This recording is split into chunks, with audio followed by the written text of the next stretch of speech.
Yeah, I had this I don't want to say who she is, but like this lady had this amazing book on like the Greek weapons and poisons that they used to use in war. Like they used to like drop scorpions over the people and light pigs on fire and send them towards Greece to develop this weapon. And they would throw bags of scorpions on people. And I'm like, look at this lady. We're not too. We're not academic, I guess, when it comes to this. Yeah, but what does that mean?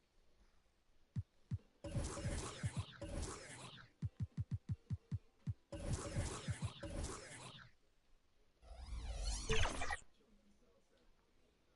Mexican tacos.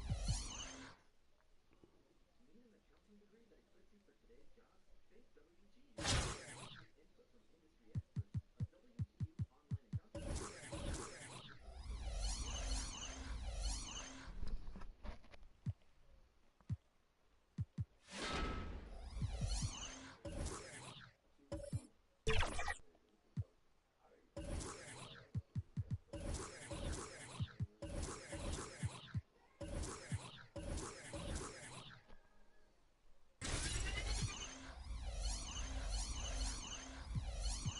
Visit WGU.edu. I wore socks for 2 months straight. It was just like I don't know what I was doing, but they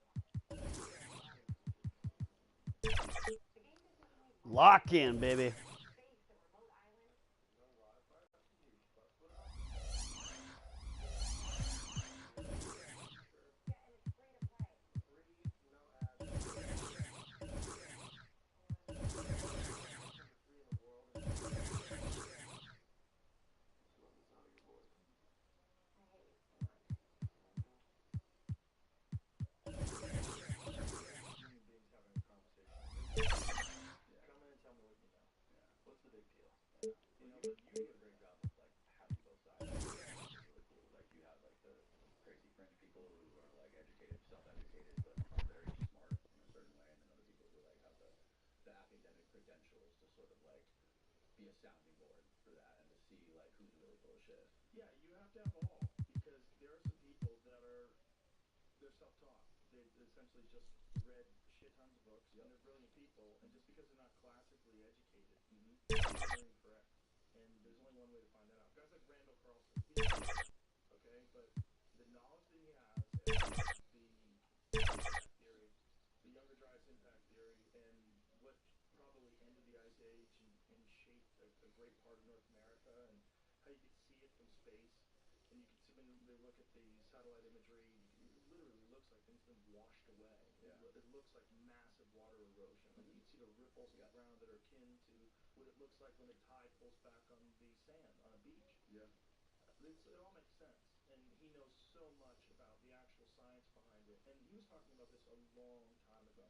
I met him in Georgia, in Atlanta. That's where he's from. I met him in like 2003 or something like that, Yeah. 2002, 2000. He was telling me about it back then. But back then, they didn't have the core samples that showed that there was significant impact evidence that was around, I think it was 11,800 Yep. years ago, and then again somewhere around 10,000 plus years ago. So I think we've been hit multiple times. Mm-hmm. And I think he's 100% right about that. And I think Graham Hancock is 100% onto something with Mm-hmm.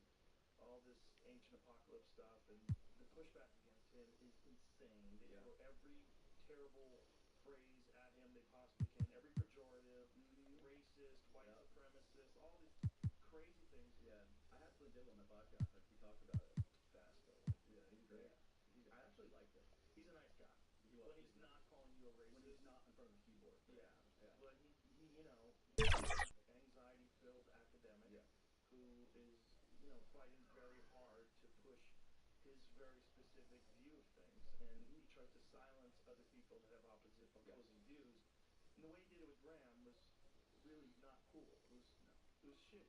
It was very shitty. Yeah. No, I think he was. I think he had a lot of like interesting, legitimate things to say about like ancient Greeks and stuff like that. But like when we got to this stuff, Mm-hmm. it was just like, where did that fucking dude I was talking to 30 minutes ago go? It was just like he was looking at this, and then all reason just flew out the window. Yeah. He was like, what do you mean they couldn't do this? They stick a stone in there, they spin it around like this, and then you can get this. It's really easily. How dare you say that the dynastic Egyptians weren't able to create these vases? And I was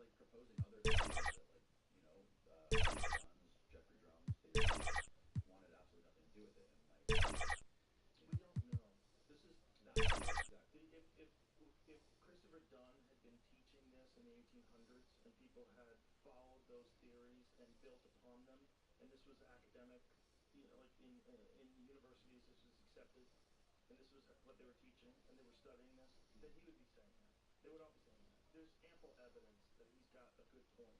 That Christopher Dunn, the model that he uses when he's describing how he thinks that the Great Pyramid of Giza was a power plant is fascinating. The number, when he's talking about the ratios that you need for the width of the walls, the surfaces, what the way the things are made, they would all work. Yep. He's an engineer. Like he's not a moron. He knows what he's talking about. If this guy was teaching this stuff a long time ago and it was accepted by universities, that would be what we're talking about today. We'd be speculating how they did it, what they were doing, and what they were doing it for. And if we had known in the 1800s that we regularly travel into a comet storm, and that it happens, I think it's every June and November, we pass through and we see it in the sky. We see meteor showers. You see, oh, look at the sky. Look at all the shooting stars. We're in a fucking shooting gallery, and occasionally one of those slams into the earth. Yeah. And when that stuff happens, we're fucked. And it's super likely that that happened multiple times during human history. And it's super likely that that's why there's all these structures that nobody can explain. Right. That are somehow or another predate civilization. Like, we can go back to the Chaldeans. Let's go, baby.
Good morning.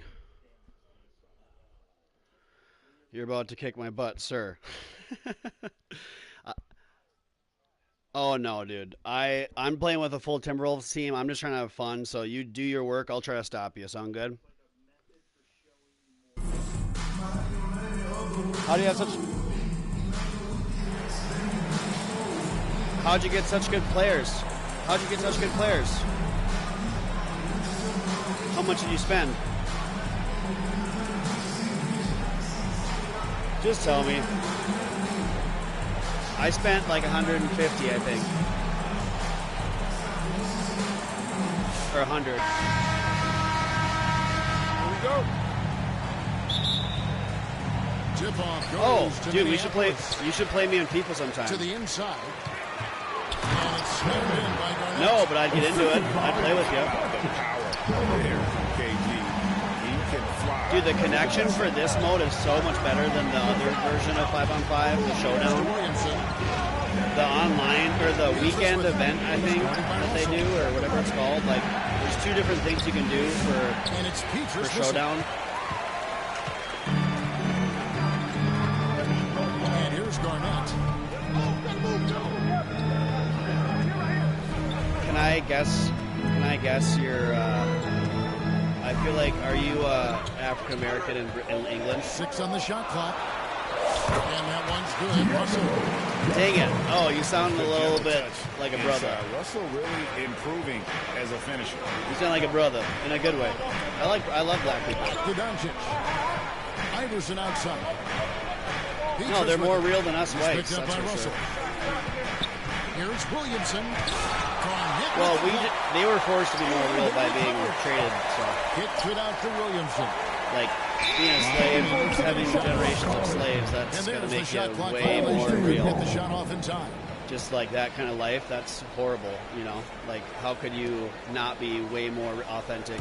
You know, 3 generations down from your family. And here's Minneapolis now. Like taking, you know, Well, G.A. Adebayo came from very Sorry. humble beginnings. that's heavy. Raised by his mother, and Kevin Durant's main motivation in life was to get her out of that trailer. That's true. He worked extremely hard, and now arguably a top 25 player.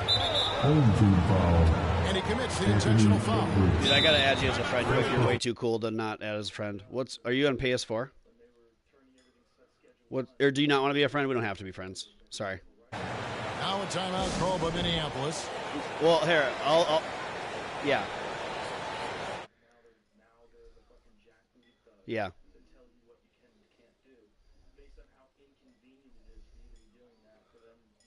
What's your username? King Kong.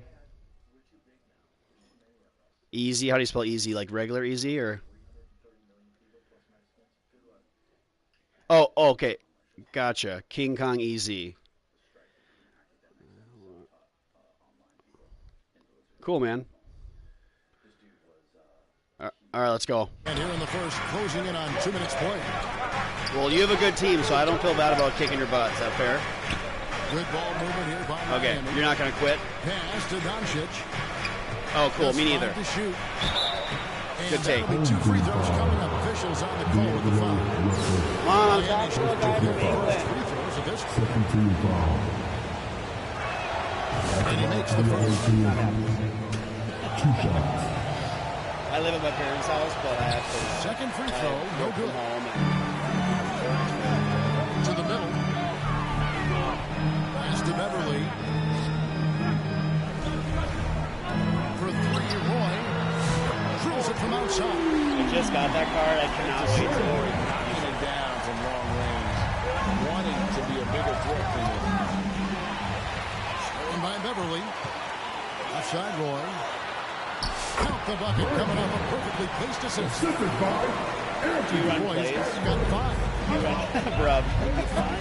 You run plays, bruv, or no? First quarter, you know you're doing something. Oh, okay, press. Okay, first thing you gotta do is hold L1. That calls for a screen. Then then the big man comes, sets a screen, and opens up the basket for you. Okay, so watch me. I'll teach you. So far, that's the responsibility Come guard of the me. starters. Get in Now front of let's me. see if everybody else who plays in this game the right makes guy. the same Okay, kind of so now I'm going to call for a screen. I'm going to press L1. See how he's coming over to the screen? After the missed three from Allen Iverson. Okay. If I hold it, and I press 6 to shoot. L1, then R1, it says a pick to a fade shot. Like right here, see? Needs to get off a shot. So do that. They get it back. Okay, sorry. Garnett, right I side. have mental illness in my main. Okay, you're good. I'll go slow. And Garnett misses. Okay, and now when you're dribbling the ball, hold LT. That protects the ball. Hold LT. Yep, see how you're protecting the ball now? You always want to protect the ball, otherwise I can try to steal it. Mr. Williamson. Make sense? And then to dunk, you have to hold sprint and shoot. Does that make sense too? Like sprint and then hold dunk or square. And you can either use the right joystick or square. I work at a school, so I love teaching too.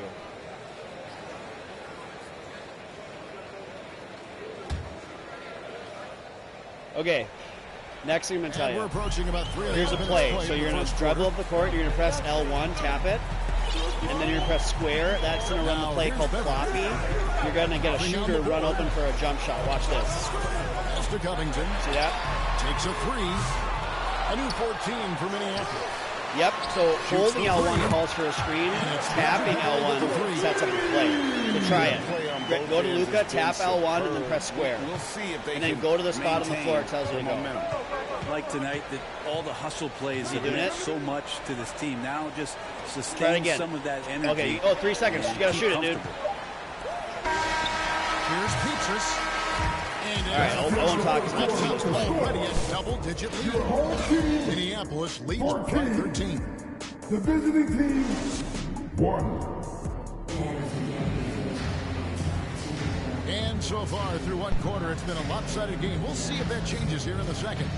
And guys, what stands out to you from Minneapolis in this one? Well, they've been aggressive from the beginning, particularly on the offensive end. Well, if they wanted to start well, this would be it. They seized momentum right away, and they just didn't let it go from that court. Stolen by Beverly. And there's the call on Zion Williamson. Zion Williamson. That's his first foul. First personal foul. First team foul. Going to press. Here's Beverly. Press L1. See how he turns his back a little bit, like normal, and then L2. I mean L2, not L1. Puts up a deep three. Zion right there was big, wide, and just smothered the shooter. Iverson with the ball. Now defended by Gobert. Here's Adebayo. Gobert with the defensive effort. It's Gobert with the ball for Minneapolis. This is the most they've led by 13 points. And it's Wiggins missing. It's been an eventful run for Zion Williamson, right, Brent, to say the least, since going first overall in the 2019 draft. And man, Kevin, you just are hoping for the simplest of things, and that is health. Is Miami as wild as it sounds? Is healthy. So is this team in ways that other teams fear because of how dominant he can be. This is a special talent. We just want to see more and more of it. Hey, Mom, he's from Miami. Or he lives in Miami, but he's British still. That doesn't make sense. He's made it's crazy. 2 or 3 so far. What a great option he gives them on every possession. Done outside. That's awesome. And it's off from 3-point range. I met a Playboy model from London and Hawaii. Pass to Adebayo. Yeah, which I did. We're friends. He thought I got a present. Having a hand up in your face made such a difference. So I'm pretty shooter. So as good as you can do without getting a rock there to defend. Ability. That's the only way to take him out of his comfort zone from that range.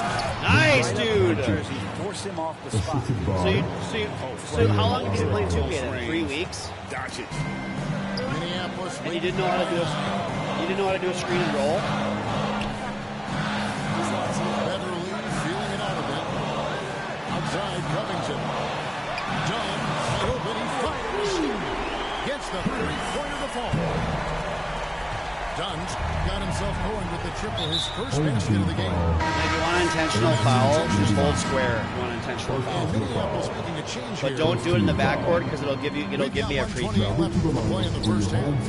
Nice talk. Here's Nice take. Williamson. I wasn't trying to. No time on that shot, but it's off the mark. Covington with the bucket. Covington's got 4 this quarter. And I don't run around that fast. I don't try to sprint too often, so when I want to sprint, it looks really fast. Gives them the confidence to take it inside, even when there's traffic. That's one of the best three-point So you're doing some morning drinking? Try to scramble the Jets right here and get that guy off the sweet spot. Miami trails by 11. Oh, I didn't know that. Cool. What do you do for work? On the mark with the 15-footer. Bam trying to expand his game a little bit as he's able to knock down a catch-and-shoot jumper. I work at the restaurant in Colorado. Outside Russell. You mean euros? Puts up a deep three. The long distance three is good. Russell's got 5 now. And that's in the gym range. He can pull up and knock it down. Really? From anywhere. He's not weird. He's just really tall. 32 seconds left in the first half. I guess you're right. With the steal. Oh my God. Yeah. That's awesome. Now Gobert. Still scoreless. Clock at 6. A three-pointer. Higgins. And another three for Minneapolis. Another good play. This is how they built the lead. Calling on the right guys at the right time. Basketball IQ. Oh, it didn't count. That sucks. It's importance to a team Take showing the- up here, running plays that turn into scores. And so it's Minneapolis. Their lead at 15 going into the break.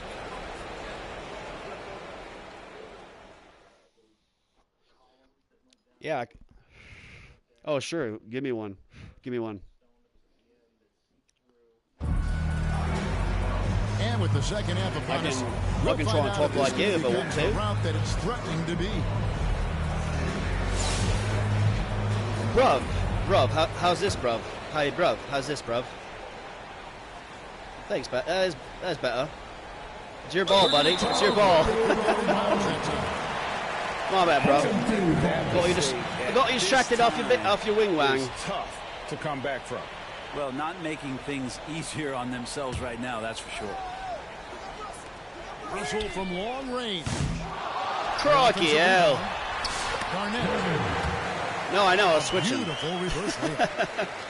Garnett's I'm from down under. first points in the second half. Up Oh, on I the can do board South for African. Minneapolis. How's that, South African? Is that pretty good? What? That's Leonardo DiCaprio's accent in South Africa. I'm from South Africa. Good ball movement here by Miami. South Africa, isn't it? I thought it was. I thought South Africans talk like this. Having a hand up in your face made such a difference. No good. To a shooter. As good as you can do without getting a block there to defend. Doncic outside.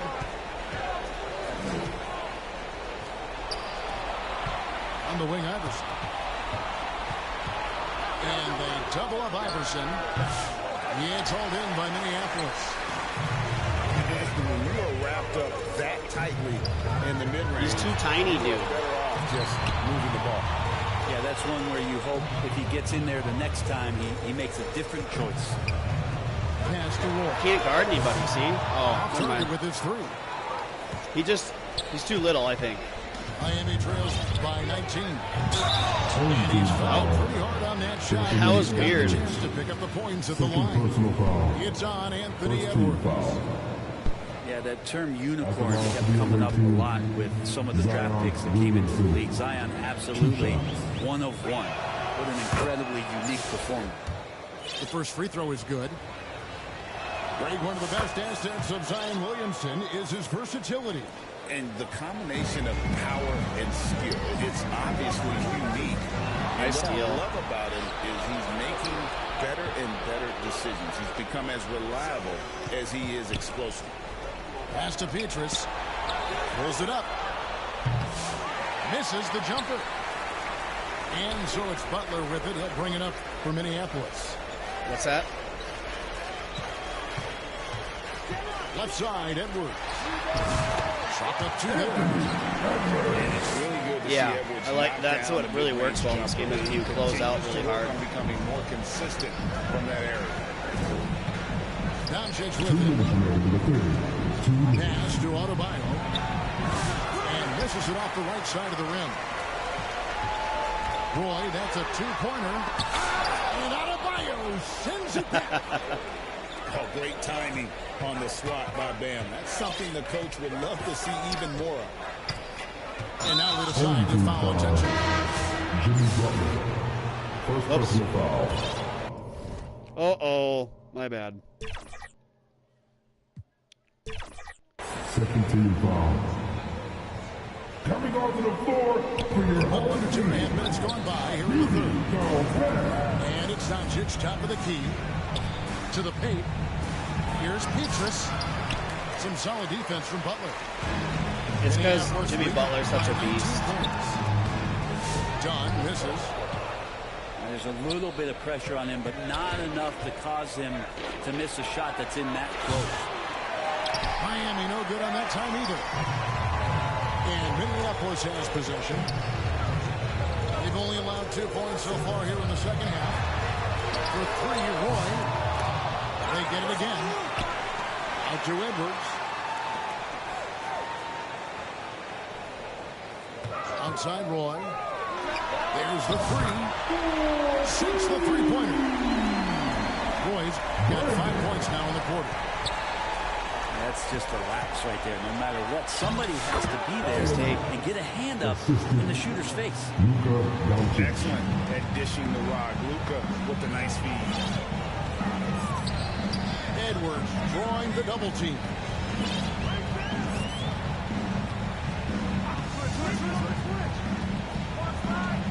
And it's Allen Iverson with the foul. That's his first foul. First team foul. There's 31 seconds left to play in the third. Kept alive. I'm shocked that didn't turn into 3 points. I mean, he makes you pay on those nearly every time.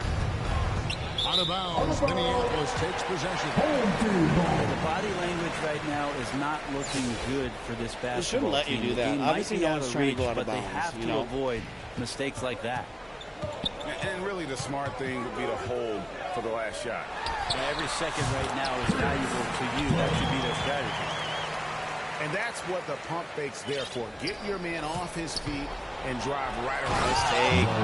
And the dunk by Williamson. This is from And not the prototype power forward, but he has tremendous athletic ability. With 4 seconds on the clock. No one near Thank you. How do you do? Stay patient, wait for the opportunity, and boom. That's exactly how you want to close out the quarter, too, with some confidence. I'm going to grab some And more as coffee. we Feel free conclude to the score a third buck or quarter, two on me. pretty much Be a right back. blowout. It's been a one-sided affair. Minneapolis ahead as they end the third quarter on a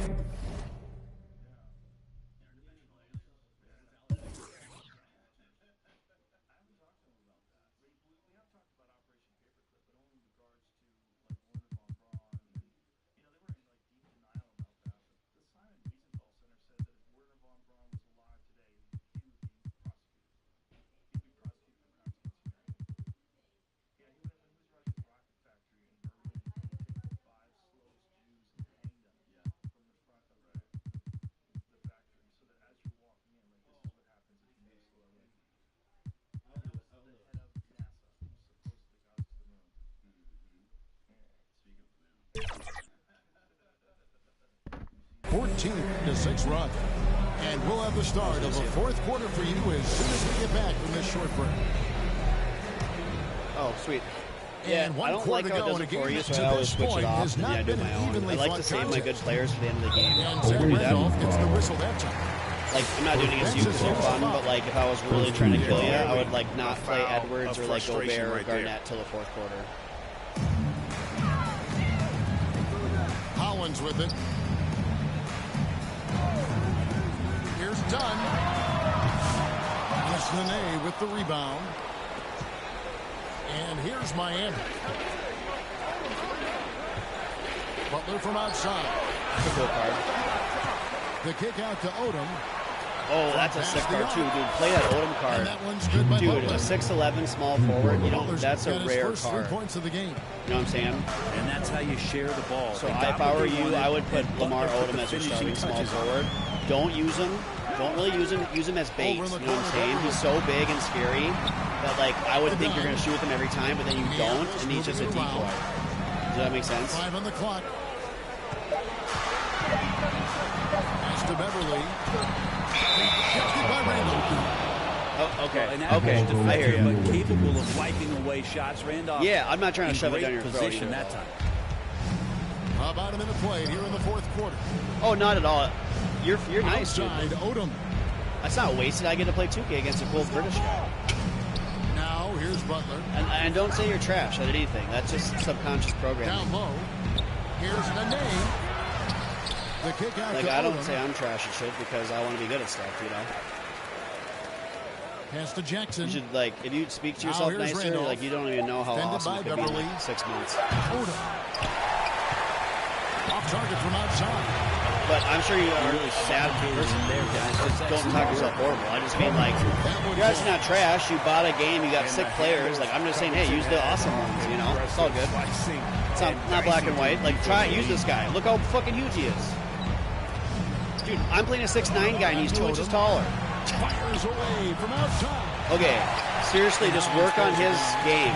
Try to get him into the lane and try to do pump fakes. He's so big. He'll get, like, I will bite on the fakes on purpose to show you how big he is. Like, next possession, do a pick and roll and have Odom be the point guard or the ball handler. He's literally a 7-foot point guard. That's what I was trying to tell you.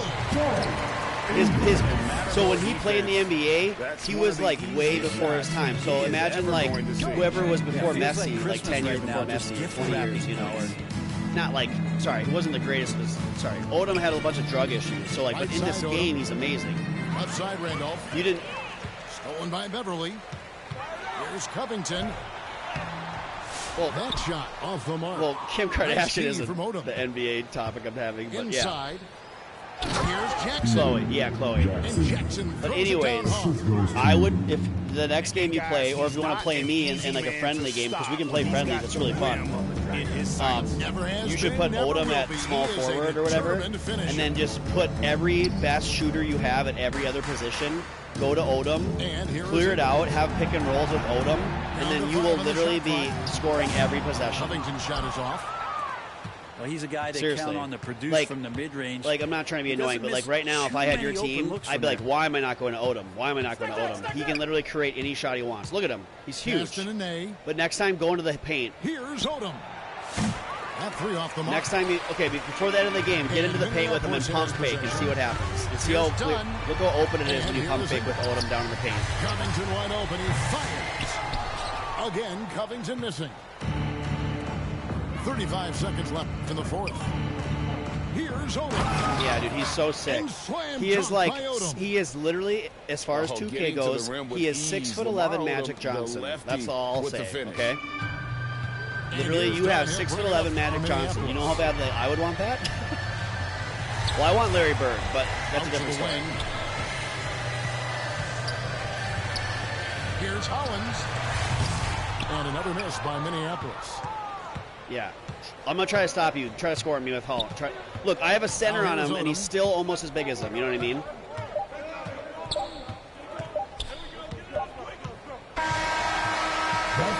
Dude, that was a lot of fun, dude. So Minneapolis wins it. And the outcome of this one.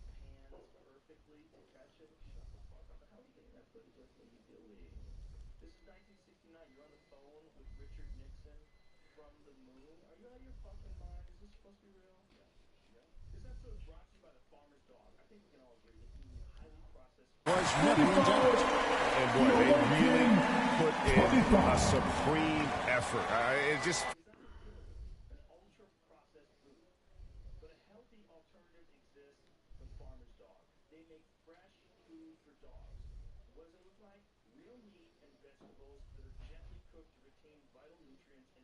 avoid any of the bad stuff that comes with ultra processing.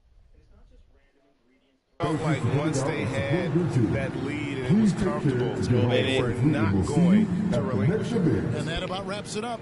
So for David Aldridge, Greg Anthony, Brent Barry, and the whole 2K Sports crew, this is Kevin Harlan thanking you for being with us. We'll see you later.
He was just a guy that got off work, making at a restaurant in Miami.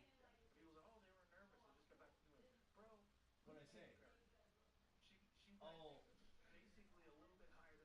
Oh, I knew you guys were listening. Okay, I'll be better.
Shut the fuck up.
developing the companies are getting bigger and there's more growth.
Did I bum you out when I said you had to wait 30 minutes or what?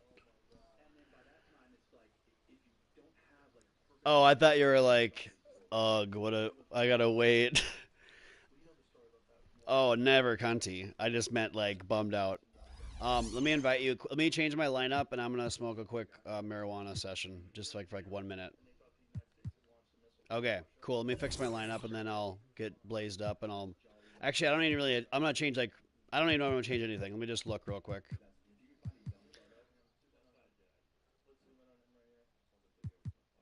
Well, I just want to. I want to have fun doing. I want to have fun playing you, so I want to make sure I have the funnest lineup. You know.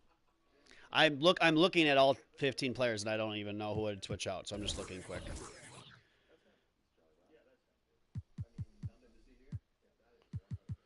No, you do you, jerk. Just kidding.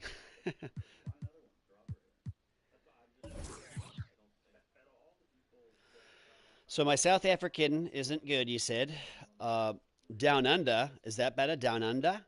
Down under, the fucking cunts down under. How's that? Shit. This cunt over here. What?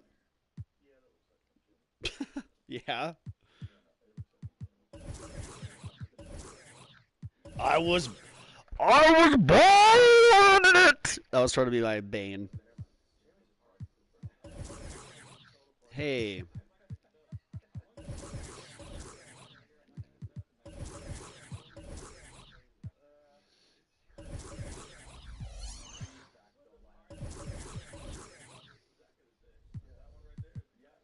No, I totally get it.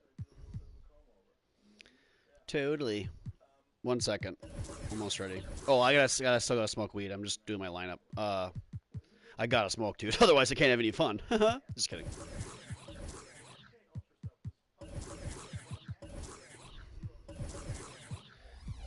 You can call me Dom. The Dio. My name's Dominic, by the way. Yes.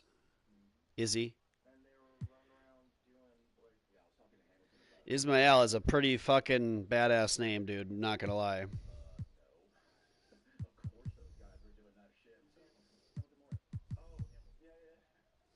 Yeah, dude, it's awesome. Okay, I'll be back in less than 5 minutes. Okay, I'll send you the invite right now. Okay, I gotta figure out how to send you the invite quick. Play with friends, showdown.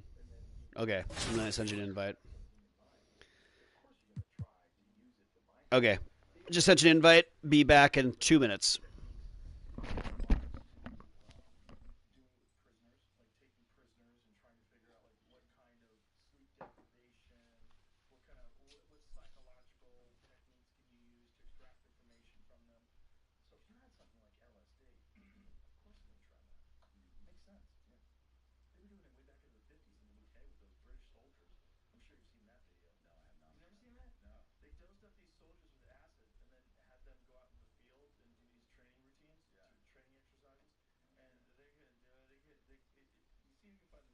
hilarious. They were just laughing so hard they couldn't perform. Like some of them were able to do their duties, and other ones just fell to the ground. They were just laughing and rolling around the ground. Like this is them. This is 64. These guys are high on acid. Is that what it says, Jamie? If you just said make it smaller again so you can see it. Yeah, 64. Royal Marines. So look at these poor guys. Men begin to relax and giggle. What the fuck are we doing here, bro? They probably didn't even tell them, and this guy freaked out. He had to be removed. He's holding that lady's hand. I love you. I think you're amazing. We're all connected. God is real. There is no death. And then fucking, he's aiming the missile. He's aiming this cannon. Look at these people. You know, they're bunching indecision as they enter a wood. Almost immediately, his section commander tried to use a map. He couldn't read the map. They're just tripping balls. It's so funny that they try to look at this smile on their face. This guy's got his hand over his head like, what is going on, man? And they're supposed to be doing these exercises. Radio communication. Look at this guy, dude. Difficult, if not impossible. He's like, fuck this. Unfucking Look at him. This guy's just laying down laughing. Having so much fun. I try to chop a tree down using only a spade. No, the sense of responsibility in spite of physical illnesses. But 1 hour in time. I am a much better human being than you. Oh, what is that noise? Hell yeah.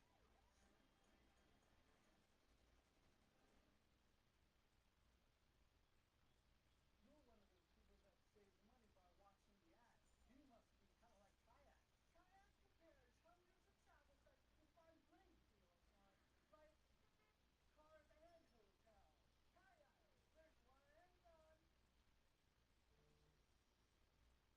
When you can't wait for Saks Spring Fashion to arrive. Even getting out of bed is a struggle. Sounds like a lot of pressure. And pain. Good thing you came to Slumberland. This new Tempur Pro Adapt provides adaptive support and pressure relief to help you sleep. Getting out of this bed is gonna be a struggle. Slumberland. Stop stressing, start sleeping. In 1969, Taco John's combined Western traditions with Mexican flavors and created West Mex. More than 50 years later, it still tastes like a good idea. The West Mex legend has returned. The Taco Burger is back at Taco John's.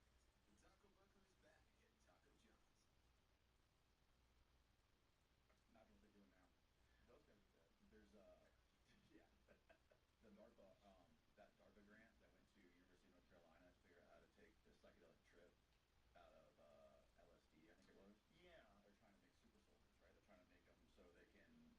This is what I've heard is that they are trying to make them more effective on the battlefield, Right. With things like edge detection, Right. and also coming back, like get back out there, like take them through the process, let them recoup, and get right back out on the battlefield.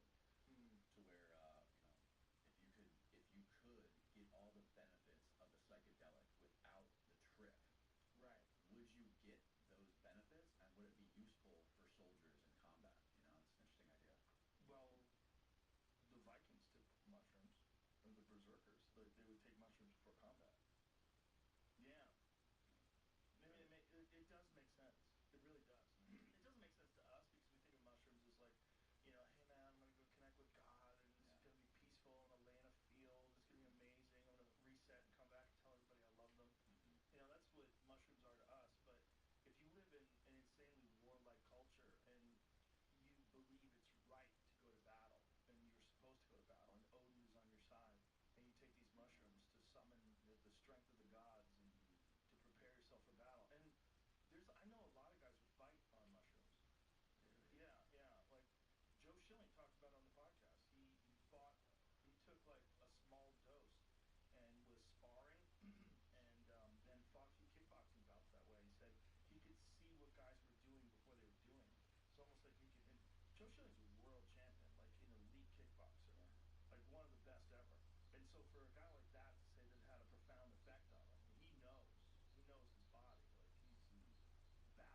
confusing plans with surprise fees, no nonsense, just fast speeds, great coverage without the premium cost. With Visible, you get one line wireless with unlimited data powered by Verizon's network for $25 a month, taxes and fees included. Seriously, $25 a month flat. What you see is what you pay. No hidden fees on top of that. Ready to see? Join now and unlock unlimited data for just $25 a month on the Visible plan.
biological man without having any idea.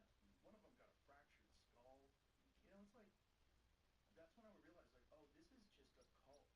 This isn't the left that I grew up with. I mean, I grew up with parents that were hippies.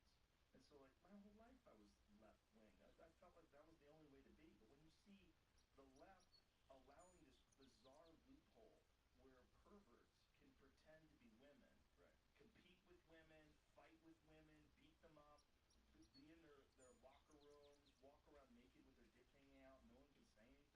Like, how did they switch? How did they flip it on its head? That, like, at any other time in history, if a man had a penis, was walking through a young girl's locker room, you'd be in real fucking trouble. Rightly so, because that's not a thing that you should want to do.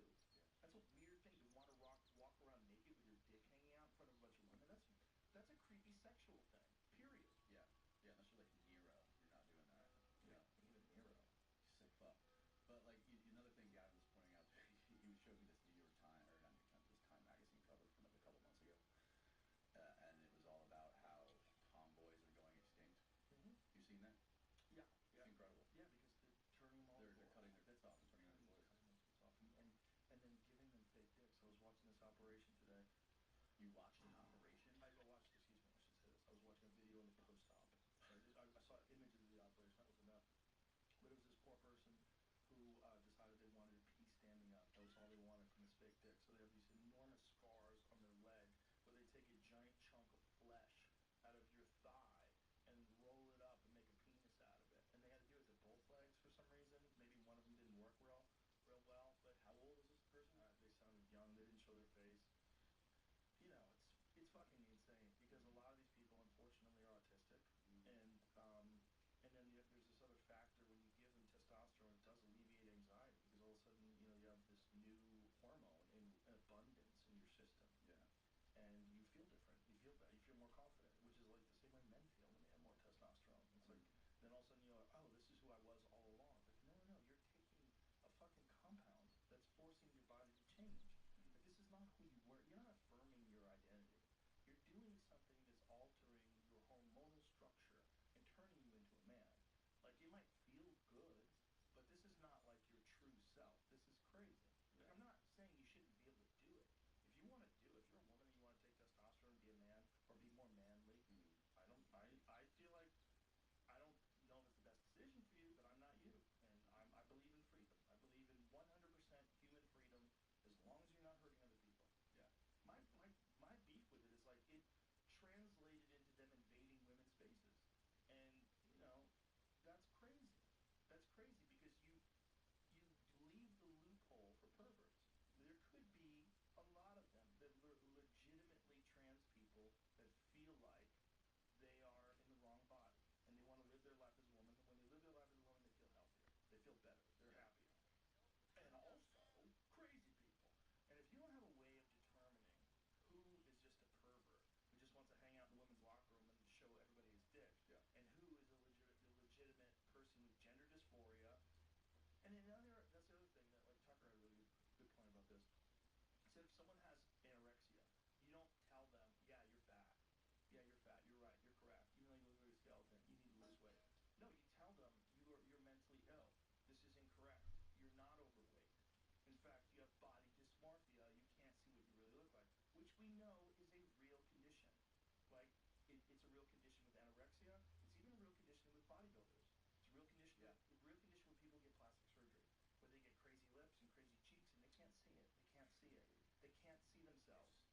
It's nuts. They turn themselves into like all these girls looking like Jar Jar Binks walking around in downtown. They look like monsters. They look like monsters. And it doesn't look good. And they keep tweaking and fucking with it. And they can't see it because it's a mental illness. It's the same kind of thing. Like, the human mind is incredibly fragile. That's why Jolly West was fascinated with trying all these MK Ultra techniques and different compounds on people's brains, because human people can be manipulated, like, very easily, shockingly easily. Not all of us, right? Like, you and me are probably pretty skeptical. There's a lot of skeptical people out there. But there's a bunch of people that are not skeptical at all. They're super gullible. And when an ideology forms, they step in line. And they follow that ideology verbatim, to the line. They repeat the things that they're supposed to say to the line. Because they think that's what they're supposed to do in order to be in the good graces of this community that they find themselves in. fucking cult. Yeah. And there's a shit ton of cults. It's not just the Moonies. It's not just, whatever, fill in the blank. It's all sorts of political ideologies. It's MAGA. It's the far left. It's the people that are cheering for this guy in New York City that's a communist. Yeah, didn't he just promise a bunch of money for transition Yay! surgery? Yay! Yeah, it's nuts. Government run grocery stores and all that stuff. But Yeah. he didn't win yet. He won the primary. He's gonna win. You think? He has 100% because the other guy is the fucking Guardian Angels guy. The other guy is Curtis Sliwa, the guy who wears the goofy beret. Oh, really? Yeah, that's the guy who won the Republican side. Nobody wants to be a Republican mayor of New York City because they know they can't win. So they're not like This guy's to the left of Bill de Blasio. oh, he's way to the left. Yeah. And he's young and he's energetic and he's saying all the right things for all these kids that are in the streets that are protesting. They think they want to make the world a better place, which hey, I would have been doing it with you if I was 20. It's all the same thing, man. It's all the same thing. You can get indoctrinated into a particular way of thinking without being objective about what's actually going on. All these people that are like just running through the street now saying free Iran. Like, yeah, free Iran from the dictatorship. Absolutely. But if you're saying like wear scarves over your head and be forced to do what the Iranian government wants you to do and live like they live over there, no, they don't live free. Right. Like they assassinated the fucking Olympic gold medalist in Russia, in wrestling rather, in Iran because he was protesting against the government. Like those are national heroes and killed them openly. Like it's not a good place to live. Right. And I'm not saying we should bomb them, but like being in support of Iran, the Iranian people, yeah, for sure. But that government's nuts, man. It's like, trans people for Hamas. You know what I mean? Like there's people that are just they're not seeing what you're talking. They're not seeing the big picture. Yeah, there's so many contradictions out there, man. It's really hard to follow it all. It's because it's a cult. And and I think a huge amount of the Iranian population supports Israel too. And it's like you would never fucking know that unless you like talk to them or listen to some of these interviews with these people. A ton of Persian Jews that moved to Los Angeles. That was like at the fall. I guess it was in the 70s when. So this is the story for people that don't know about Iran. So there was a gentleman who was democratically elected. I forget his name. Moga. What is his name? Moga. I'm gonna fuck it up. So he decided that he was going to nationalize oil in Iran, and they got him out like that. They installed the Shah and turned it into an Islamic dictatorship, but they had access to the oil. So the CIA and the British government and everybody conspired to get rid of this democratically elected guy because Iran at the time was like women were wearing shorts or skirts rather, walking down the street. It looked cool. There it is. Mohammed Mossadegh. Okay, so let's zoom in on the story here. It says Iranian Prime Minister Mohammed Mossadegh was removed from power in a coup organized and financed by British and U.S. governments. The Shah quickly returned to take power and signed off over 40% of Iran's oil fields to U.S. companies. It's crazy, man. It's like it's so transparent. They didn't even wait a couple of years. They go, well, the Shah's in power now. We'll see how things go. Right. No, they immediately came in and signed everything off. Yep. 1953, the CIA and British intelligence orchestrated a coup d'etat that toppled the democratically elected government of Iran. The government of Mohammed Mossadegh, the aftershocks of the coup are still being felt. 51 Prime Minister Mossadegh roused Britain's ire when he nationalized the oil industry. So the oil, they weren't making money off the oil. They were making money, but not as much money as the British were. It had been exclusively controlled by the Anglo-Iranian Oil Company. The company later became known as the British Petroleum. This BP. time it's different, though. BP, which they're the same people that dumped all the oil in the Gulf. Yeah, exactly. That's BP. After considering military action, Britain opted for a coup d'etat. President Harry Truman rejected the idea, but when Dwight Eisenhower took over the White House, he ordered the CIA to embark on one of its first covert operations against a foreign government. And Iran's been fucked ever since. I mean, we've been doing stuff like that. Not we, not you and I, not me and Danny Jones. We're innocent.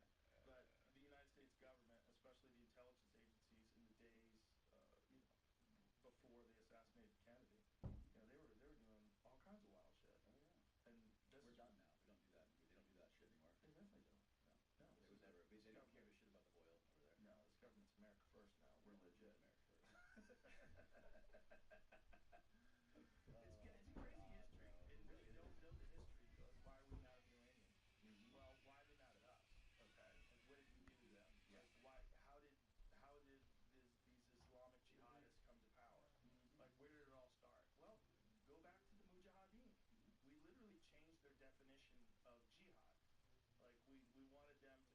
suicide bombers.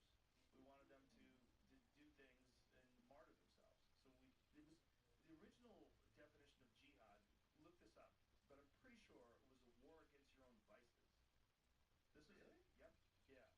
The idea was you were trying to be a good Muslim, a pure Muslim. You were trying to avoid impure thoughts, no alcohol, all these different things. And they twisted that around with jihadists and through the CIA and Osama bin Laden and the Mujahideen to fight off the Soviet Union. Right. When the Soviet Union occupied Afghanistan. Like, Osama bin Laden was our guy. Right. He was working for us. Yeah. But he's like, these fucking people suck.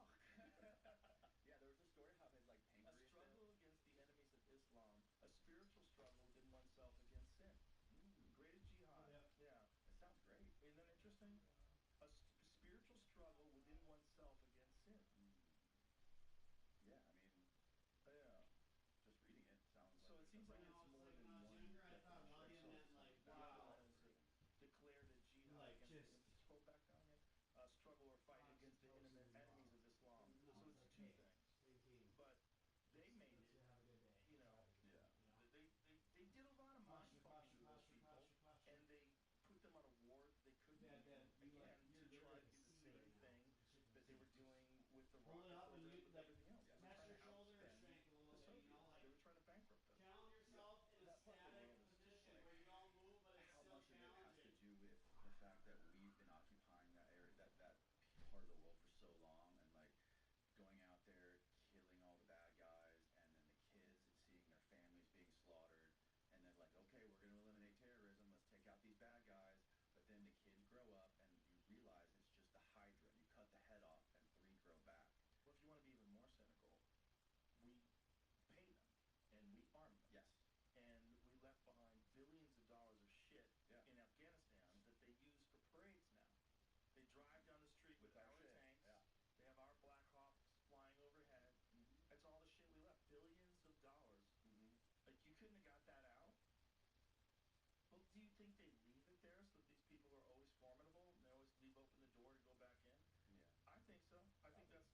I don't think that's the primary reason why they did it, but I gotta assume that that would be on the table if it's been on the table in the past. Arming people in the past has always been a thing that we do. I mean, there's the Bill Hicks joke about Iraq. You know, it's like they have the most deadly weapons. How do you know? Well, look at the receipts. I butchered the joke, but Yeah. But you know, Yeah. we've always been doing that. Of course. We've done that forever. Yeah. What's my favorite Bill Hicks joke? At least I'm not like a historian on Bill Hicks, but the one where he's talking about the sock puppets. He's like, Yeah. I like this guy on the right. He seems like he fits my ideas. And like, I think the fancy the guy on the left. It's like, what the fuck? The same guy's holding both the puppets. Yeah, exactly. Yeah, I mean that's perfect. Perfectly illustrates the way it is. Yeah, and again, this was before we really knew things. This was Bill Hicks was saying this in the 1990s, where you just had books. So you know, it was Right. It was really hard to get these ideas across. He would have been a great podcast guest. Oh hell yeah. You know, because he was like saying these things when no one even knew what he was saying. You know, and he was putting it into comedy. You know, like people then were not nearly as aware of the manipulation of money in power. They really thought, a lot of people thought that the will of the people, you know, the president, we got to get a good president in there that's looking out for us, and they didn't really understand that it's all being bought and paid by special interest groups, large corporations, huge donors, and that when the guy gets in there, he's just representing the same thing, no matter what. Yeah, the amount of reading and insight and learning that guy was, a lot of those dudes were able to do back then pre-internet Yeah. is astonishing. Yeah. And to be able to like internalize and process those ideas and rework them with draft after draft and refine it into like the most perfect way to communicate it to people to where it lands, you know, it's fucking crazy. And in today's day and age, it's almost like you would think it would be easier with all of the access to information, but it seems like it might even be harder because there's just too much information. Like last night, listening to you talk was fucking incredible, dude. Like listening to how you were at the end doing this like Q&A with the crowd. You're like, I ran out of jokes. Who wants to ask me questions? And like you were just on another gear, dude. It's like you're so high octane and you're so like up to speed with everything that's happening around the world at all times. It's mind blowing to me how you're able to do this stuff. How you're able to stay up, do comedy late, do podcasts every day, and be like up to speed with all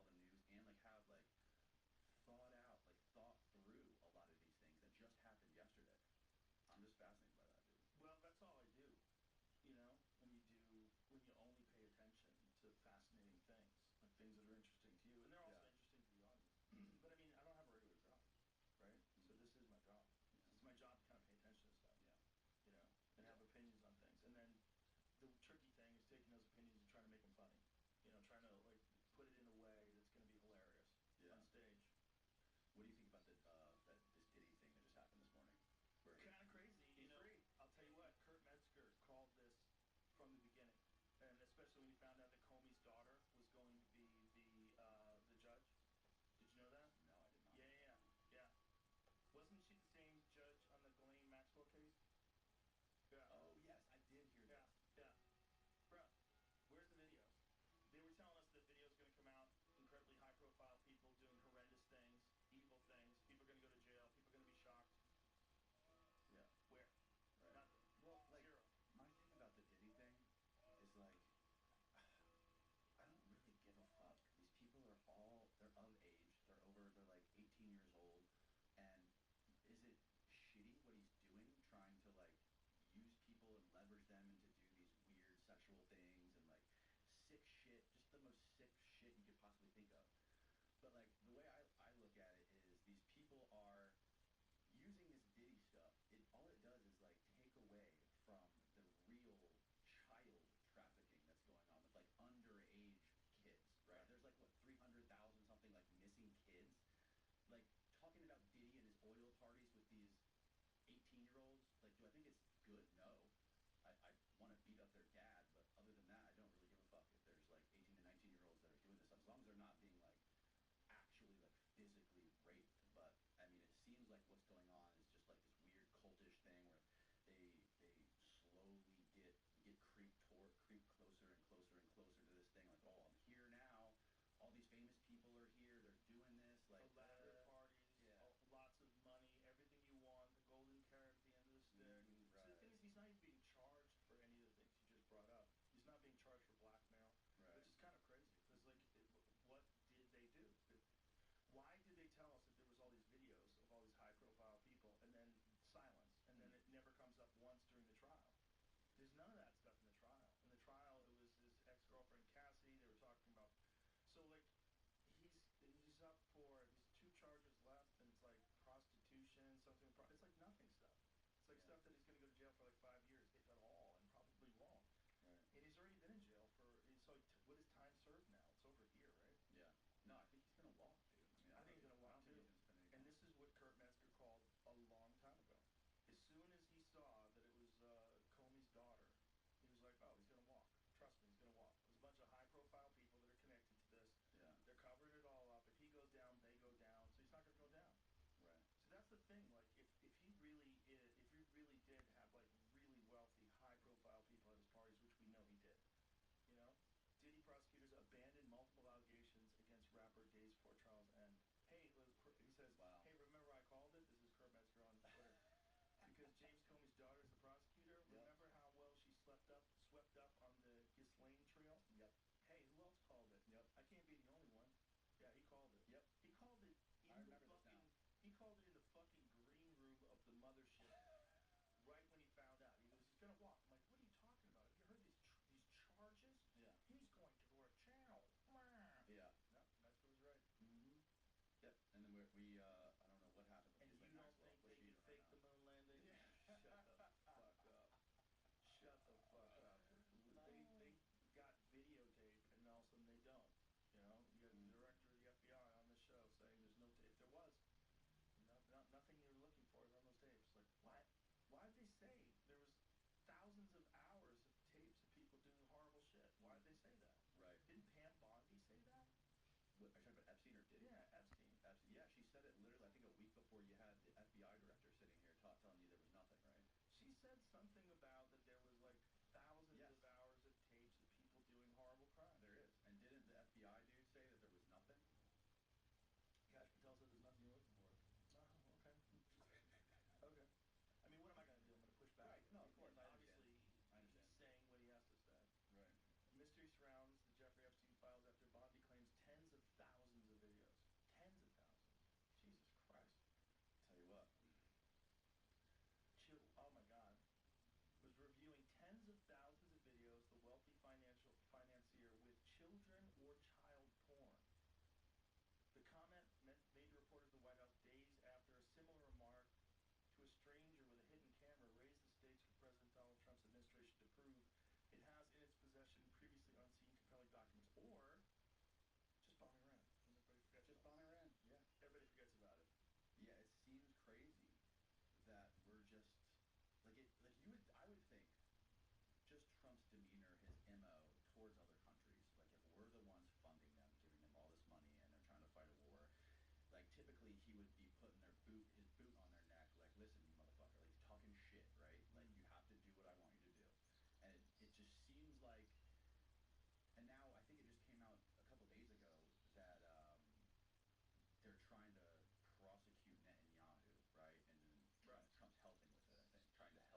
During a Fox News Channel interview in February, Bondi suggested an alleged Epstein client list was sitting on her desk. Yeah.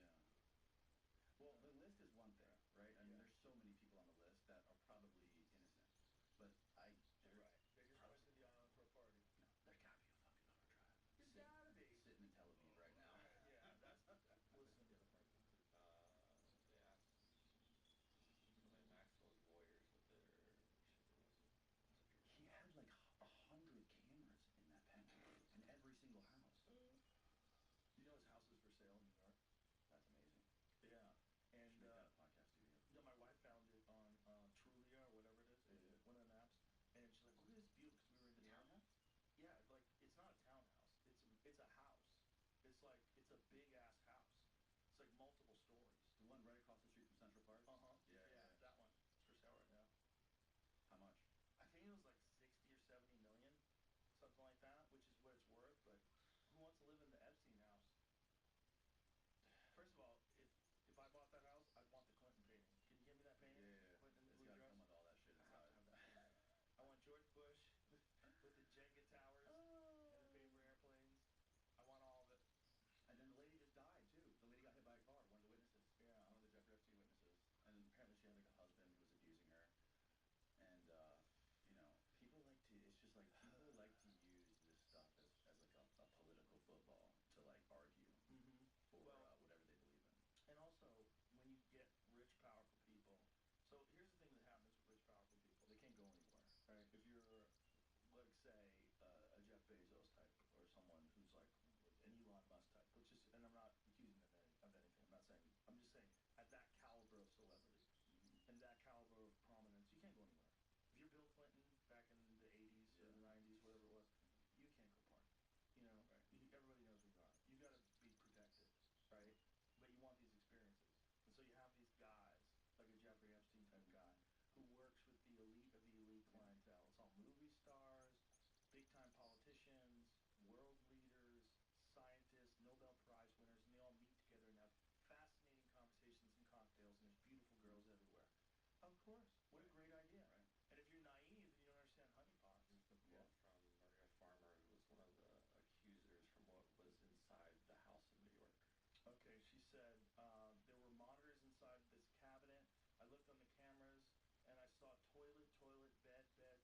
She said, visibly spooked.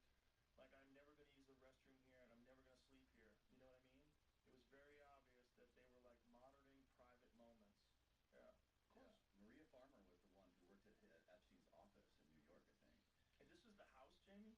Yeah, I was looking up stuff on the house. That was like what they Or found. if the house still has fucking cameras in it somewhere that they haven't found yet.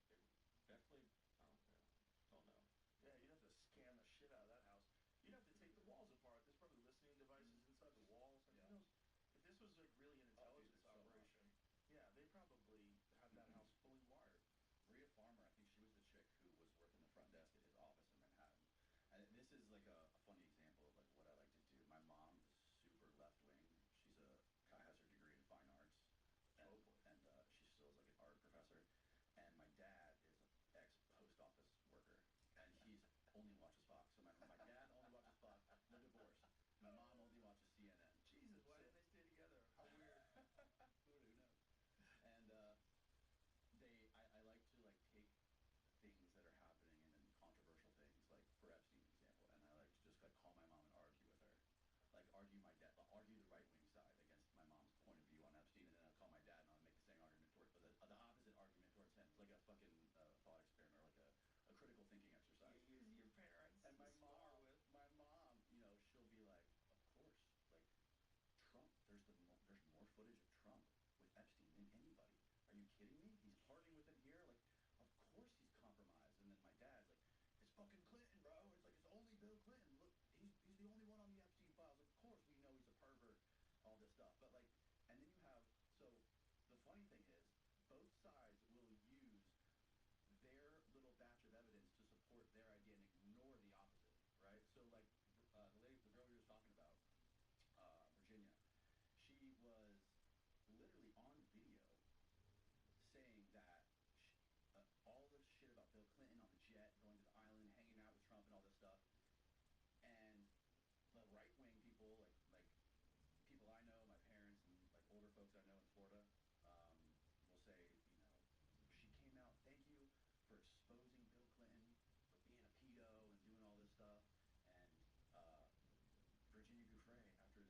I think like Clinton and these guys are pedos? No, I don't think that at all.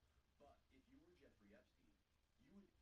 I think it's super plausible to assume that he would try to trick them with like a girl who looks old, right? Right. Who's possibly like on the borderline of being 18. And you say, oh yeah, this girl, she's 18, 19, 20, whatever. Meanwhile, she's like 17, and they had no idea, and they have video footage. And in like a court of law, if I'm the judge, I'm gonna let them, like, of course, they fucking lied to him.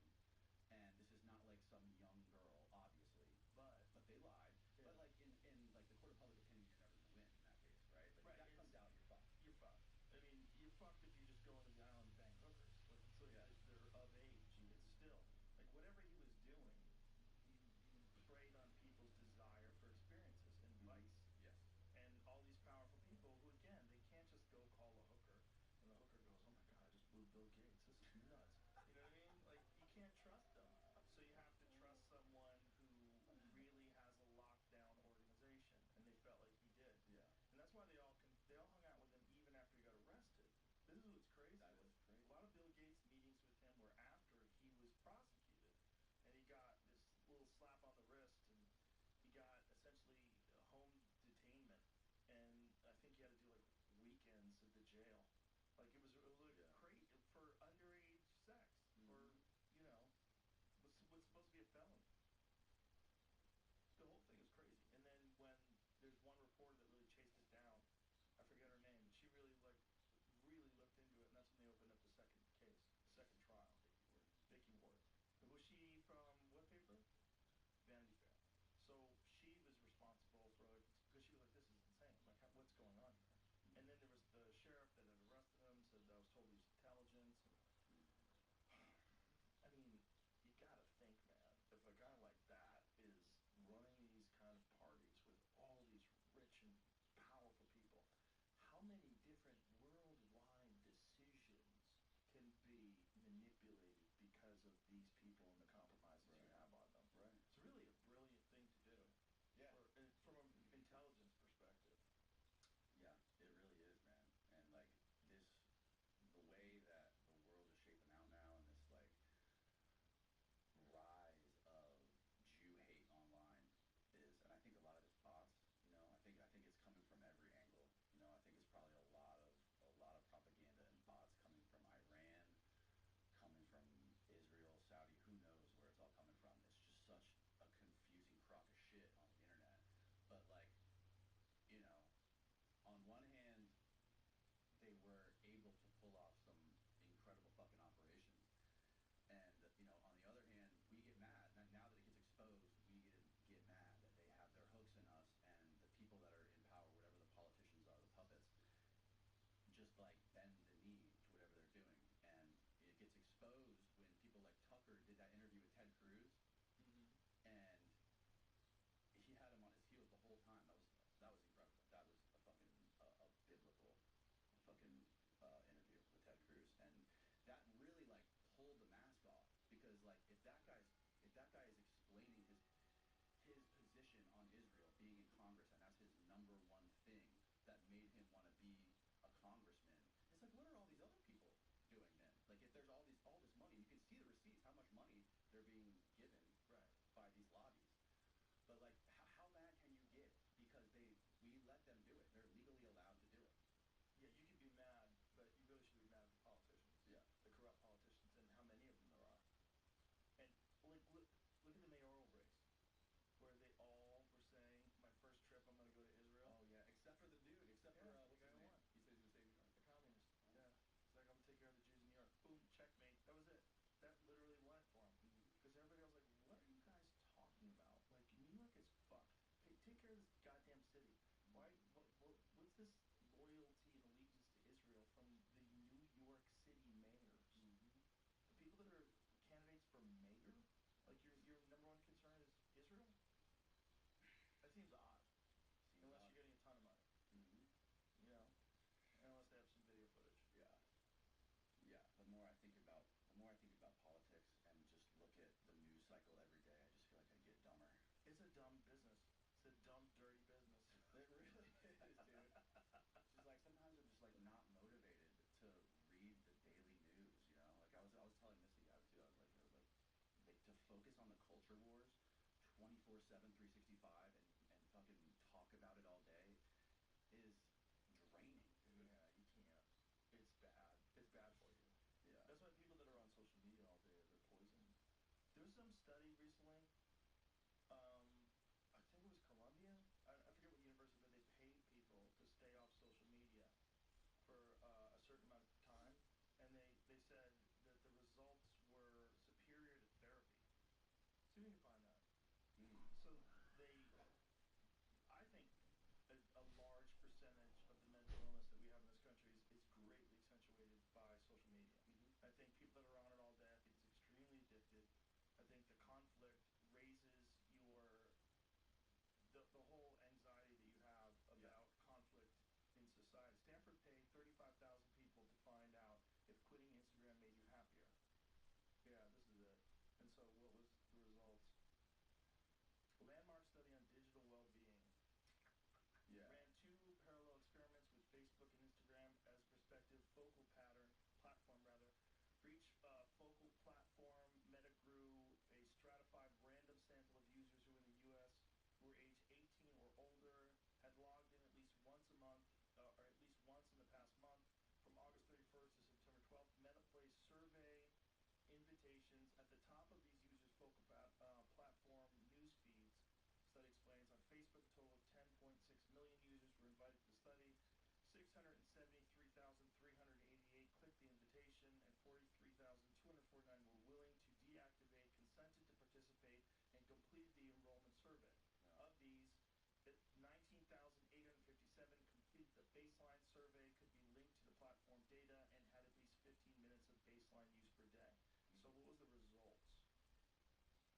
Modest but meaningful emotional gains. Findings were statistically significant, although modest in scale. Facebook deactivation led old people complaining about their neighborhood. Led to a 0.060 It's in the avocado bowl. That's not much. While Instagram deactivation yielded a 0.041 improvement. These gains represent approximately 15 to 22%. Here's this dad too. Typically seen with established psychological interventions such as cognitive behavior therapy or mindfulness. Take this too. I found it in the studio. So that's not much. That's 22% of the benefits. So it's a mild improvement. Yeah, But I look mean, at this though. The improvements weren't equally distributed.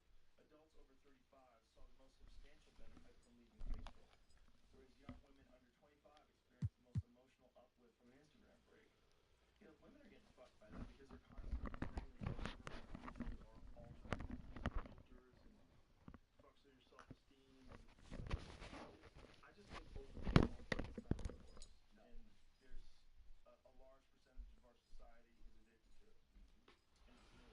It hijacks your dopamine, the reward system. You know, like they call them dopamine, like your phone and the iPad and all this stuff is like they're dopamine slot machines.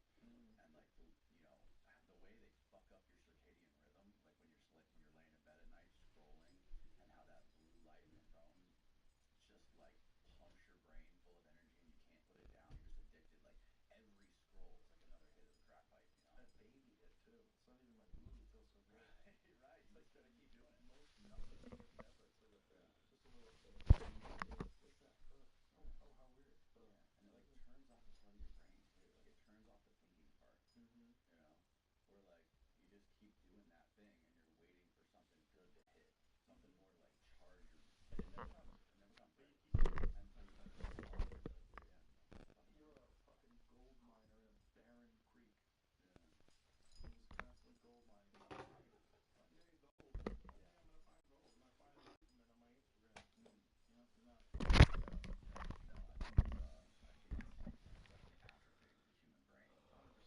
And that's why like these new technical computers and these different apps that are coming out that are like trying to be anti-technology. You know, they're like trying to make healthier computers and healthier phones that like.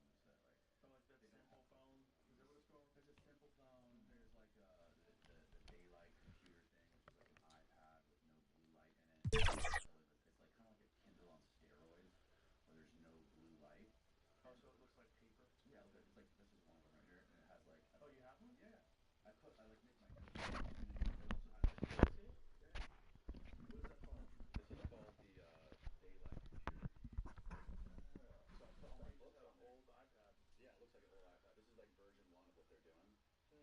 fucking sick, dude. Yeah? Yeah, it's like I don't know if you ever used a Kindle, but like Yeah, they have I like a love them. note-taking thing that's super slow when you draw on it. This thing is super fast. You can zoom in and out of shit super fast, like PDFs. And when I sit in bed and read, if I use like a This looks good. Like when you're looking at it, it doesn't fuck with your eyes at all. It looks like a piece of paper. Yeah. Wow. And look, check this out. If you do this. When did you decide to do this? To go switch over to this stuff? This is like in the last year. Oh yeah? So look at that. So it's like amber light. So if I lay in bed at night and I'm reading like a PDF or a Kindle or something like this, I'm asleep in like 45 minutes. The What blue. is going on with this microphone? Oh shit. Did you disconnect it? Yeah. Did I break it? Check. Here we go. We're back. So yeah. So amber light. Yeah, amber light, and then like so if I sit on my phone and read something, I can stay up all night. Or if I sit on my computer and read something, I stay up forever. This thing, I fall asleep. I literally, it doesn't keep me up because it does. I think because it doesn't have that blue light that's baked into it. So you use that as your primary computer? No. I just use this for reading and like note taking and shit. I'll like on every podcast I do, I'm just like taking notes on it because it stores all my notes, and then I just read Kindles on it and PDFs and stuff. And you write the notes by hand? Yep. Okay, so it has like it's like a little sketchy thing, and it's like super quick. Oh, and it's okay. It's like fucking amazing. You don't type your notes? Does it have a keyboard? Can you type on it? Yeah, you can. It has. It's like basically like an iPad. It's like a Android iPad. Like a Bluetooth keyboard keyboard. You can type on it and shit. Oh. Super quick, super responsive. And so, what was the thought process about switching to something like this? Because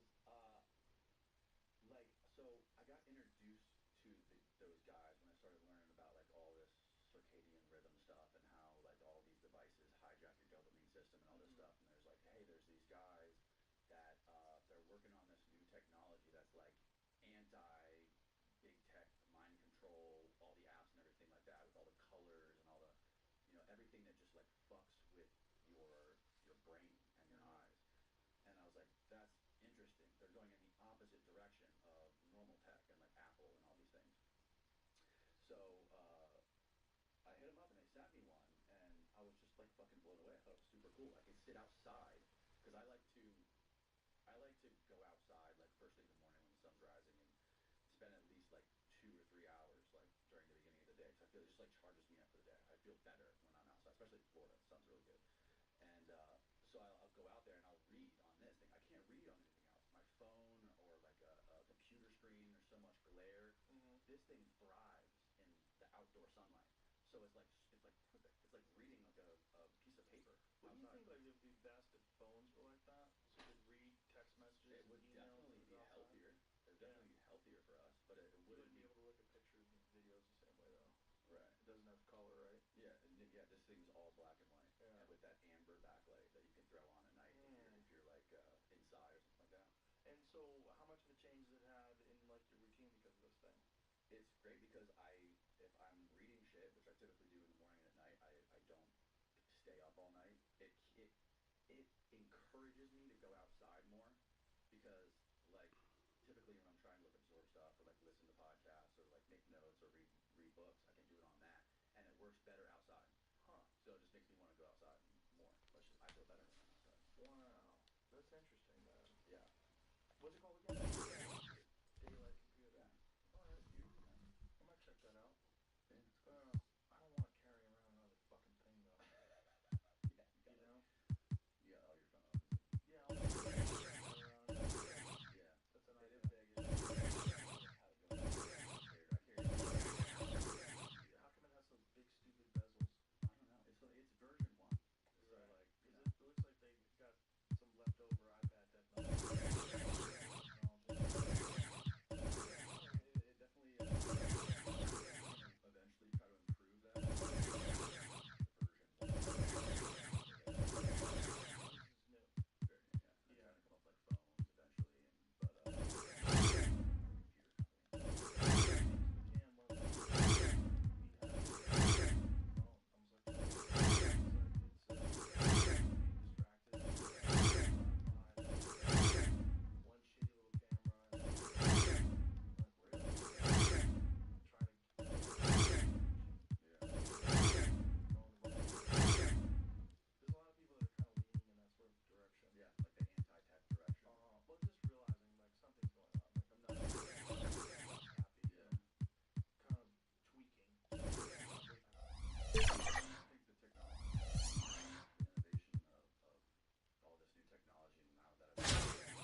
so many people that can't even make their way around tags without their navigation system. Completely forgot how to Come on in.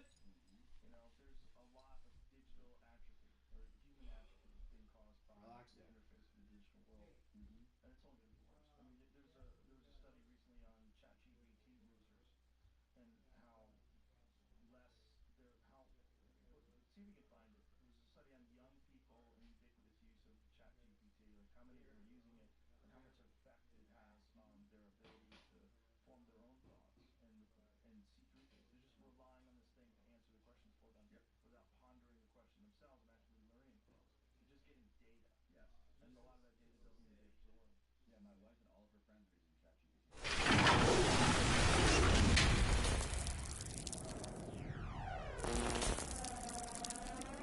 Divided 54 subjects, 18 to 39-year-olds from the Boston area, into 3 groups and asked them to write several SAT essays using OpenAI's ChatGPT, Google search engine, and nothing at all respectively.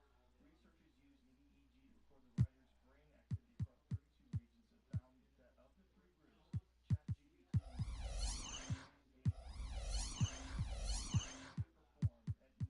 and behavioral levels. Over the course of several months, essay, often copy and paste by the end of the study. Wow. End up being a resident creation. Very bizarre. Fucking scary, dude. Very bizarre. Very bizarre. Because we're just all running towards the cliff. And we're all like, yeah, well, we gotta do it. So we don't do it. China's gonna do it. Yeah. Yeah, man. I think we're gonna integrate. That's what I think. We're gonna realize that the only way for us to survive is to integrate with artificial intelligence. I think people are going to choose, they're going to find God either in artificial intelligence or in let me know if you need help with anything. the other way are going to realize like There's definitely gonna be people.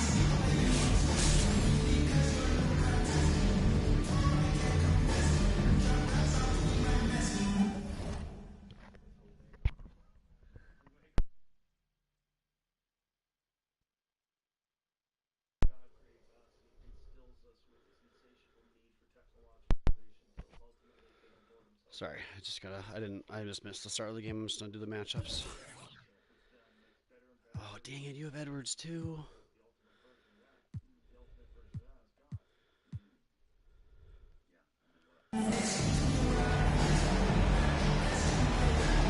what Sorry, one more thing.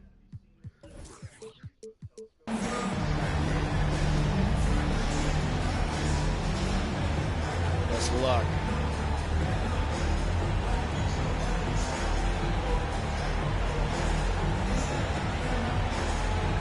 In a party. He's not even listening to me.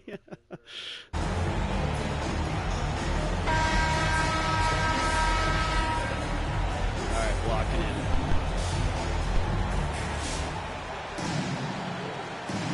Here we go. And so here's Minneapolis. Here's Randall. Good on the bucket. Randall's got an unorthodox game, but he's got a good, strong upper body, which makes him a very consistent scorer inside. Unable to get the ball in bounds. And they got called for a 5-second violation.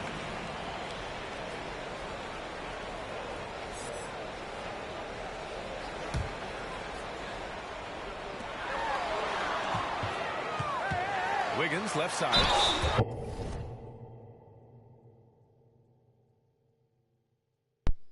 Uh-oh, looks like someone's mad already. Alright, I gotta get out of my party. Penrose believes that goes Let's see what he says. bang to expansion of the universe to compression to Big Bang. This constant cycle, never ending. They said that the universe formed in one period of time.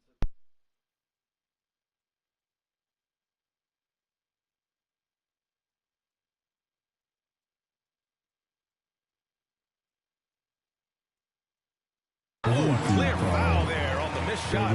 So he'll get a pair at the line. It's going to be Evan Mobley. And that's the scoring threat of Wiggins. The defense, too jumpy. First trip to the free throw line for him in this one. And he makes both free throws. He's as solid as it gets from the line. I mean, give him the opportunity. He's cashing in on those. They're going to turn it over. They couldn't get it inbounds in time. Home team ball.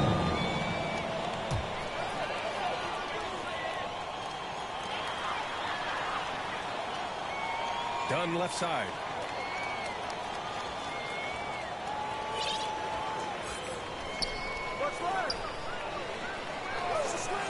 Beverly outside.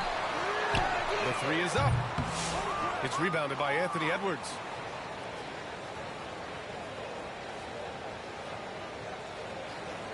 And there's the 8-second violation as they can't get it across half court in time. Waiting for it until you're ready. Let me know. And you must be getting coffee or going to the bathroom or something.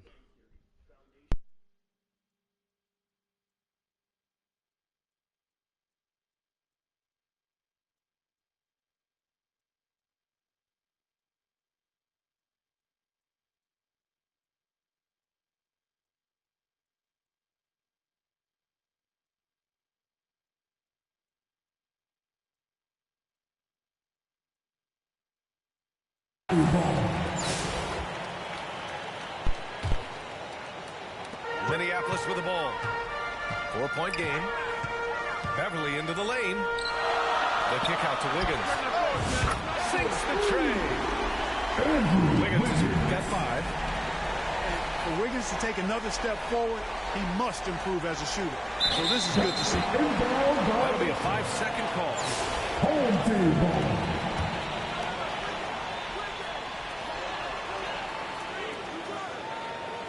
We played just over a minute here in the first. Beverly for 3. Gets his second attempt to go. Now he's 1 for 2. So far, they're owning both ends of the floor. We'll see if they can keep this going. And you know, nothing like getting an opponent on the ropes early. You love that. You're on that side of the scoreboard, and they are landing some haymakers now.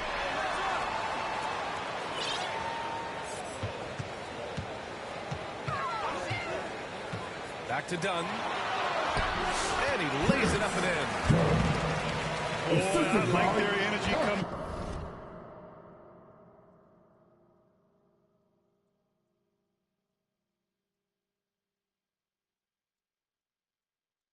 Are you ready, man?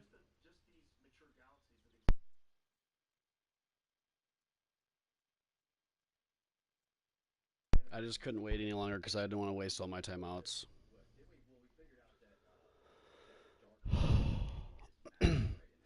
I don't know if you can hear me. If you're doing like the pause thing, I'm going to play all day, so I'm happy to wait. It's just a nice way to breathe, so.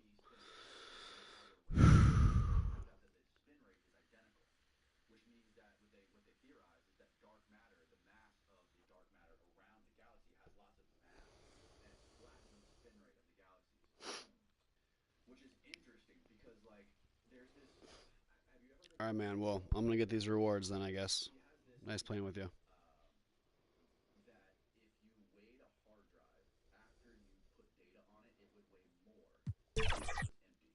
GG's, bitch. Let's go! Woo!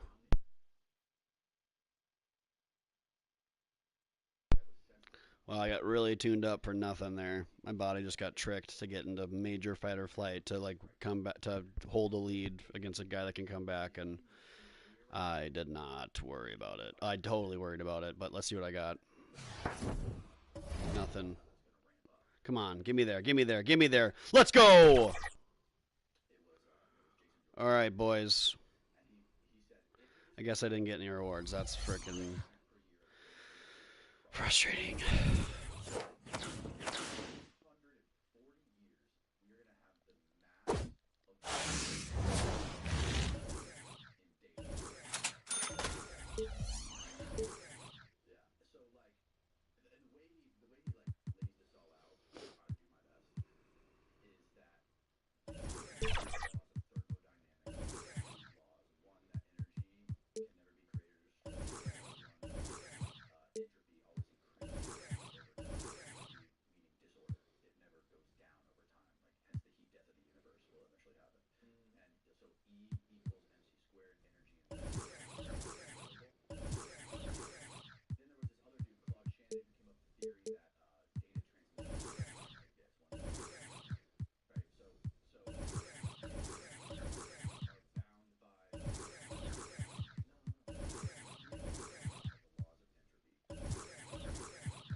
Let's go, baby.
And here's Albuquerque now. Here's Waiters.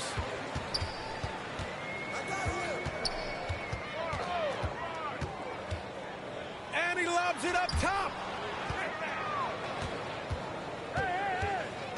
Davis down low. And Gobert with a block. This is what Gobert is known for, his ability to swat shots away with ease. All right, Clark, how about Rudy Gobert? What consistency rebounding the ball. They're averaging double digits pretty much every season, BA. And that helps them in the battle of possessions, obviously. And it also helps them control pace. You've got a guy who eats glass like that and defends at a high level. You got something real good for yourself. And here's Albuquerque now. Minneapolis getting their last shot to go. Pass to Leonard. Jones from outside. And no good. And it's Edwards with the ball.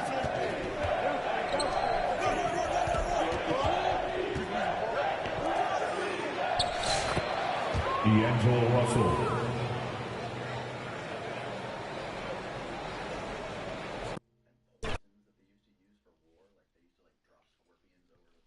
Wow, I just kicked that guy's ass. I just kicked that guy's ass in 1 minute.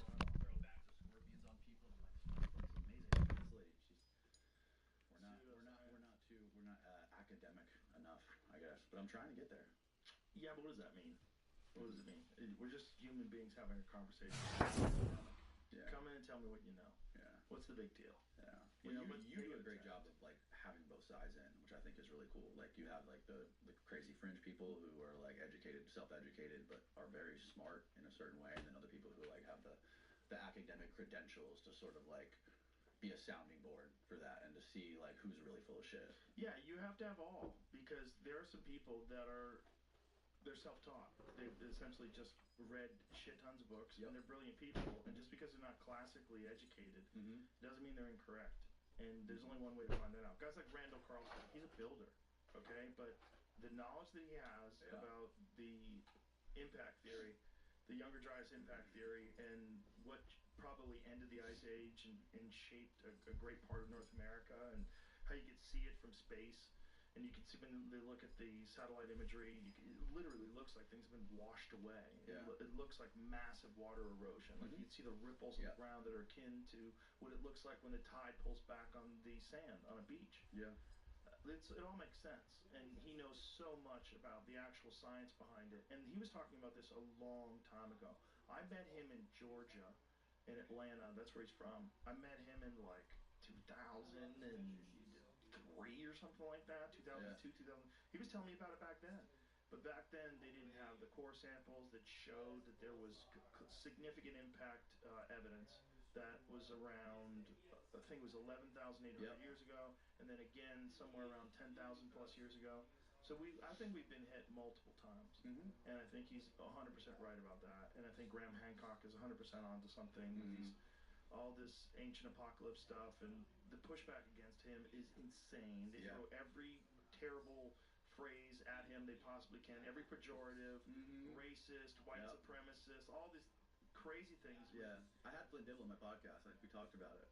Fascinating. Yeah, he's great. Yeah. I actually liked him. He's a nice guy.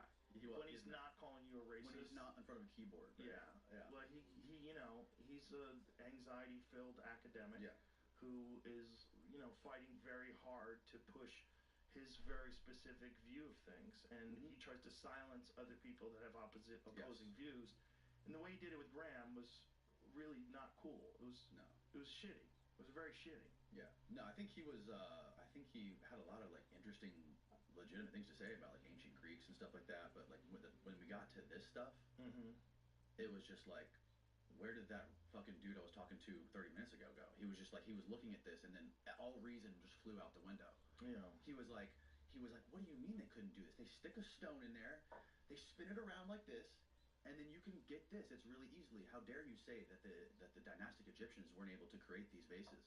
I'm like, and I was like proposing other theories that like, Chris Dunn's, Jeffrey Drum's theories, and wanted absolutely nothing to do with it. And like, we don't know.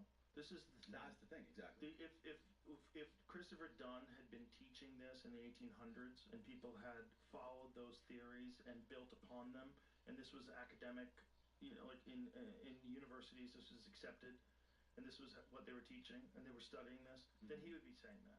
They would all be saying that. There's ample evidence that he's got a good point. That Christopher Dunn, the model that he uses when he's describing how he thinks that the Great Pyramid of Giza was a power plant is fascinating. The number, when he's talking about the ratios that you would need for the width of the walls, the surfaces, the way the things are made, they would all work. Yep. He's an engineer. Like he's not a moron. He knows what he's talking about. If this guy was teaching this stuff a long time ago and it was accepted by universities, that would be what we were talking about today. Would be speculating how they did it and what they were doing and what they were doing it for. And if we had known in the 1800s that we regularly travel into a comet storm, and that it happens, I think it's every June and November, we pass through when we see it in the sky, we see meteor showers. You see, oh, look at the sky, look at all the shooting stars. We're in a fucking shooting gallery, and occasionally one of those slams into the earth. Yeah. And when that stuff happens, we're fucked. And it's super likely that happened multiple times during human history. And it's super likely that that's why there's all these structures that nobody can explain. Right. That are somehow or another predate modern civilization. Like Göbekli Tepe. That fucked them all up. Because before Göbekli Tepe, they had this 6,000-year model. Yeah. Mesopotamia, Sumer, that's where it all started. Yeah. Now they're like, well, maybe it's Turkey. Yeah. Maybe Turkey was the birthplace. I mean, Jimmy Corsetti's been talking about this a lot. And I understand like where they're coming from. I can see their point of view from the academics. Not that I would act like them or like condone the way they act, but like when you spend your life, Flint, for example, like I think his parents were archaeologists, named him Flint because of archaeology, and like you spent your whole life mucking through these different places, excavating shit, digging up rocks or whatever he was doing, and no one ever paid attention to you. And then you have Graham Hancock come in, who is like personally fascinated by these things and dedicating his life to writing and researching on his own, but not accredited academically. You can see like how those academic guys would be like super salty of somebody. Like, I understand that. Oh, I get it. It's not an excuse for what he did, which I think was shitty. Right? Yeah, it's not an excuse. But like, I understand their perspective, but it's ego-driven. Yeah. If we really were interested, you would take these heterodox scientists and you'd bring them in, and you'd say like, what do you like? They're studying data. Guys like Graham Hancock and Randall Carlson, they're studying these things. And Graham was just in Iraq. He just was going over there to look at like ancient Sumerian stuff. He sent me some photos of his trip. He said it was fascinating. Wow. Yeah, these structures are incredible, and they don't really understand them. We really don't. We we don't even know like who really built the Aztec temples. You know, like I was reading about Tenochtitlan. Like they found it. The Aztecs found that there, and they don't even know who built it. Right. There's a bunch of those things. That like a previous civilization existed in the same place. Fascinating discoveries. Figured out how to do agriculture. Figured out how to make grids in cities and make these incredible stone structures that are cosmologically connected somehow. And then they went away. Like all over the world. All over the world. There's like people reinvent civilization in the places where these ancient structures exist and even build upon them. They build over them. Yeah. I think there's probably so much shit that people were able to do in antiquity and way before that would seem like magic to us today. Like kind of like getting back to what we were talking about with our senses that we don't really have today that probably have atrophied over millennia. Like your fart theory, which is amazing. Remember your fart theory? Oh, how's it go again? Imagine if somebody farted and you didn't have a nose and you had to develop this nose that enables you to survive and smell predators. Right, you'd have no idea. Fire. You have no idea you're sitting there bathing in somebody's fart. Right. So like like dogs and cats when they go into weird houses and they notice like some sort of weird energy. You know, people describe energy in a house like this feels off. Like what is that? Like is there something that really is there that we just don't have the organs anymore to detect? Or something in our brain that is atrophied over thousands of years that have stopped us being able to detect this stuff? Well, think about how birds can figure out a way to travel like super accurately through the sky, but drawn by the magnetic force of the Earth. Yeah. They have somehow or another they can figure out a way to navigate with the Earth's magnetic field. We don't even understand it. But they do it. They migrate successfully every year. We know they do it. Yeah. That's a sense that they have that we don't have. Like it's probably a fucking shit ton of. There's probably a bunch of things going on in the world that we're not interacting with because we don't have the senses for. Right. Yeah. And you know, one of the things that I've been like really interested in lately is this. I mean, people talk about this ability to like download information like in the UFO world, you know, like people talk about, oh, I got this from a download or something like that. Talk about like I have an antenna, I can connect to something. But like for me, like that connected when I first heard about people talking about that, I always thought that was like the muse, you know, like you have this sort of antenna in your head that connects you to creativity and gives you the ability to just create shit out of thin air. You know, and I feel like with people I've observed over my lifetime, I feel like that peaks at an early age, right? Before you get older and before you start the burden of the responsibilities of life and all these mundane things in your life start to compile on and you trade your dreams for securities, that spark starts to go away, you know? And like that could easily be described as something magical if it was way more powerful thousands of years ago. Like I really noticed this the other day. So the other day I was hanging out with Kirk, the lead guitarist for Metallica, and he was for some reason, I don't know why, but he likes my show, and we were just like, you got a great show. We were talking. Thank you, I appreciate it. It's weird. I feel like an imposter.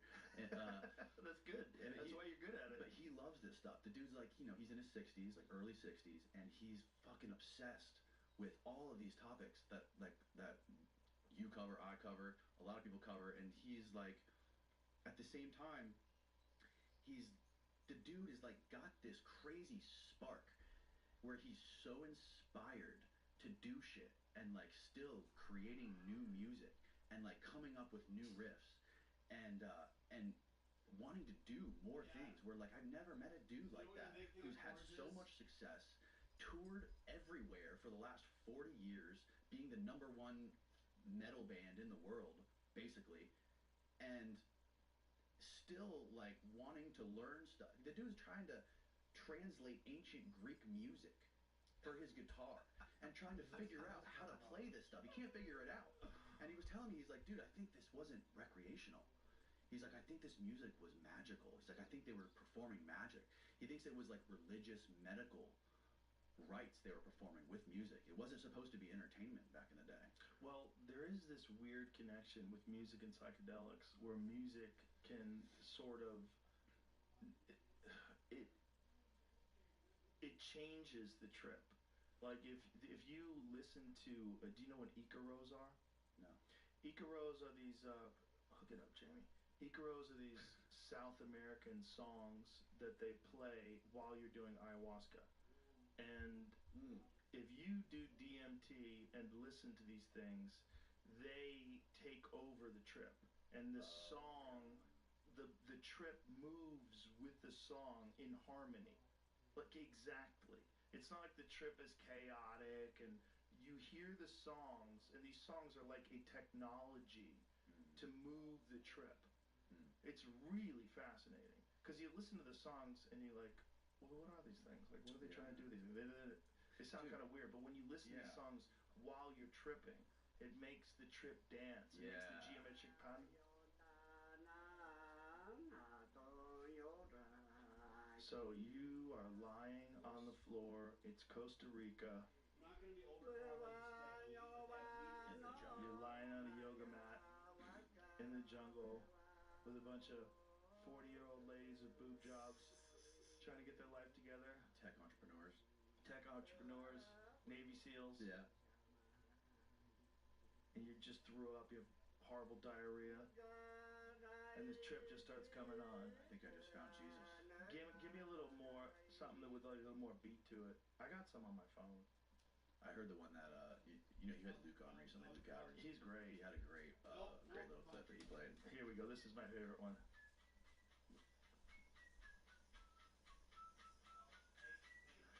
They dance. They dance to this song while you're tripping. Balls. The psychedelic experience dances to this song. Oh. When you're lying there with your eyes closed. That's wild. And the whole time it's like synchronized together, and the whole time it's doing it's like a method for showing you more things. And as you go through it with the music, there's something comforting in the pattern of the music and the way it dances to the music that allows you to relax and unveils more and more of itself. It's very trippy, and the fact that these guys figured this out. How did you figure this out? Yeah, man. There's something there. Your friend is probably right. The Metallica guy's probably right. Yeah. They were probably that music probably synchronized with the trips. Like when they were doing the Illusinia Mysteries. That's what they. Yeah. When I went to their concert in Tampa the other day, and I was walking, and it made me regret not going to more concerts when I was younger. But like being in that stadium, the Buck Stadium, where there was 90,000 people, every seat in that arena was full. And you hear dun dun dun dun, yeah, dun dun dun dun dun dun. Well, it goes black. There it is. Lightning strike happens. It Look is at this. Insane. Look at this. Lightning strike. They caused an earthquake. They're actually super dangerous, but that was badass. That is fucking insane. Ride the lightning, bitch.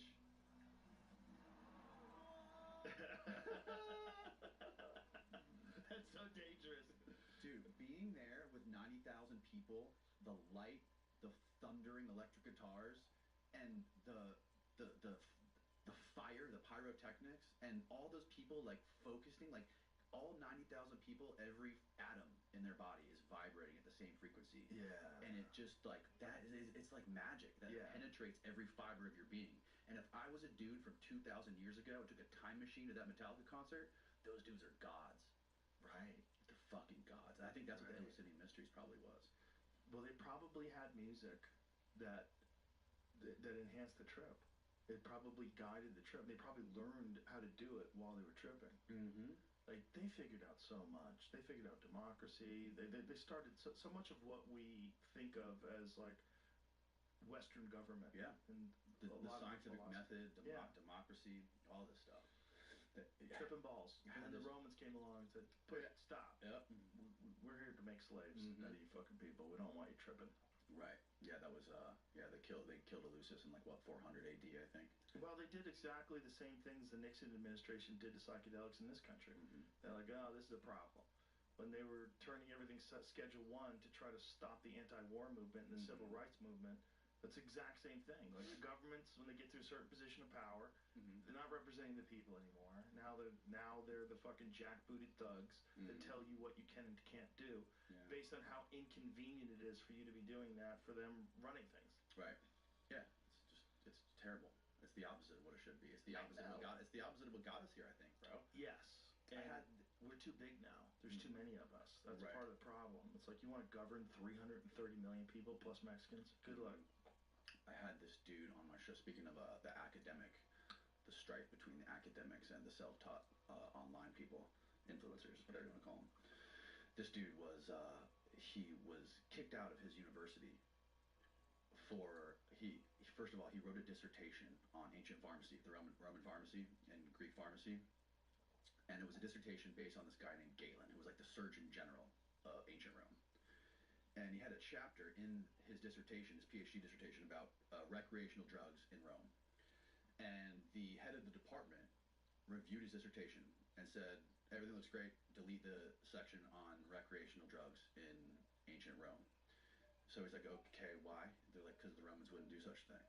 So he's like, okay, he deleted it and then submitted it, got his PhD, and then wrote a book based on that part of the dissertation that he left out, which the book was called The Chemical Muse. And I learned about this from Hamilton Morris. He did a podcast with the dude first. And I read that book. And, you know, he was basically making the case that drugs were ubiquitous in antiquity during the Roman times. Like, they were being used for everything because people were not dying from old age. They were dying from war, hand-to-hand combat, famine, plague, infection, all these things, infection. So, like, people were constantly using drugs. And there was a law in ancient Rome that he said there was only one law when it came to using drugs. And that was that you were not allowed to kill people with drugs. You were not allowed to murder people, which is why Marcus Aurelius was using this drug compound called a theriac. And the theriac was a concoction of like 11 different North African vipers, their flesh and their venom, combined with opium and all kinds of like bodily fluids. And he was using this as like a performance-enhancing drug. Whoa. Because people were trying to assassinate him with poisons. That's how they assassinated people. They were using scorpions, poisons, arrows, all different kinds of weird things to sneak in and kill him. So he was drinking this theriac to build up his immune system against the vitamin, against the venoms. And this dude Galen, who wrote about this shit, he was talking about Marcus Aurelius' physician, and he was like, Marcus Aurelius, he's like, it's getting ridiculous, it's getting annoying. I keep having to up his opium dose. He keeps using more and more fucking opium. I can't get him off of it. Oh my god. Yeah. And so Galen, the physician, the Surgeon General of the Roman Empire, under Marcus Aurelius, and Nero, I think, basically equates to 10% of all the Greek literature from antiquity. 10% of it is medical. And this dude that wrote this dissertation, based it all off Galen, is talking about all of these drug compounds that are used in all of the literature. So what he does is he looks at all the ancient literature from Homer to, you know, like 800 to like the time that Beowulf was written, basically, AD. And he's like finding all of this evidence of crazy drug use. And he has this crazy theory also that I don't know if it's crazy, I don't know. The problem like with talking to people like them, like him, is that I don't know ancient Greek. I can't read it. Right. And I've tried to have like 4 or 5 academics come on the show to like refute him, but they won't come on with him. They all refuse to debate him, except for one guy. Interesting. Yeah. Why? Because he's saying Christ is a drug. Oh, I saw that video. Oh, yeah, you saw the whole thing? No, I saw that video pop up on my YouTube. My Danny Jones going crazy. What is he doing? Christ is a drug? But that's also what John Marco Allegro alleges. Kind of. Sort of. Well, he said that the ancient Sumerian word for a mushroom, for Christ, is a mushroom that's covered in God's semen. Yeah. Because the mushrooms would come out of the ground, and they thought the rain was God coming on the earth, and that's where, that's what gave life to the earth. And then they would take these mushrooms and see God. Right. Yeah, I don't know much about John Marco Allegro, but I think that I read his book, the Sacred Mushroom and the Cross. Yeah. He was like using Sumerian roots or something to translate the Dead Sea Scrolls. But this guy's basically saying the word Christ, the root of the word Christ is Chrio in Greek, right? And it was used since Homer. And there's all these passages which this dude sent me. I call him asking. I'm like, I need more evidence. Send me more shit. And he sends me passages from like ancient literature, Homer, that's translated with the English directly under it. And they're using this word, Christ, as a term for applying drugs to people in antiquity. Whoa. Like Christing arrows with poisons, right? It's like, and what year was this where they were doing this? Back all the way to like 800 BC was when Homer starts using it. So they're using this term before Christ? Way before Christ. It was, well, so to be clear, in antiquity, if you look it up on the thesaurus, the actual like Greek thesaurus, it's called the TLG, and you look up the word Christ, there's over 200,000 or more uses of the word Christ. And there's like 350 times where it's used in the context of drugs before Jesus Christ is ever written about. Wow. And what he's basically claiming is that there's like it's the A rich life isn't a straight line to a destination on the horizon. Sometimes it takes an unexpected turn with detours, new possibilities, and even another passenger or three. And with 100 years of navigating ups and downs, you can count on us to help guide you through it all. Because life is a winding path, made rich by the people you walk it with. My name is Kaya, and I do a little bit of everything here at Northland Fence. My actual title here at Northland Fence is COO, so I'm in charge of a lot of the operations. So I have been with Northland for about 10 years. I started in the warehouse, just building gates and doing some simple things, and then worked my way up through the sales department and now oversee both the sales and install side of the business. So here at Northland, we weren't always this big. We consider ourselves one of the largest insurance companies in Minnesota, but we didn't always start this way. So over the years, we've had to really change and grow when it comes to customer exchanges, so installations, training, hiring. We have just really skyrocketed. We put a lot of time into what we do. We put a lot of thought into the processes and procedures to make sure that the end outcome is as best as it possibly can be. We like to treat our customers like family, but inside it's just a family too. Regardless of who's in charge, who's at the top, it's the people who come here every day, who put in the hard work that really make this place what it is, and who we are. I'm Kaya, and I'm Northland Fence.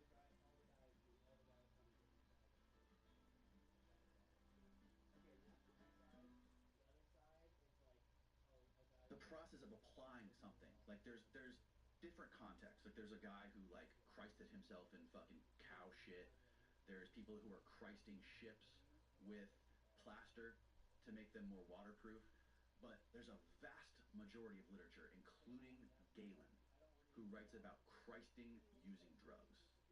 And he's coming up with this controversial theory, which is, super fucking controversial, that Christ was like, if you think of the word Christ, a person can be a Christer, like a Christ. Like think of Bob the Builder. He's a builder. He builds shit. Christ was, they called him Jesus the Christ. So he thinks Christ was somebody who was involved with drugs, taking drugs, giving people drugs, a shaman. Performing magic, like a shaman. Yeah, exactly, similar to that. And like, by the way, a real shaman would say all the things that Jesus said. Yes, that's true. That's a good point. So, and it gets way weirder, bro.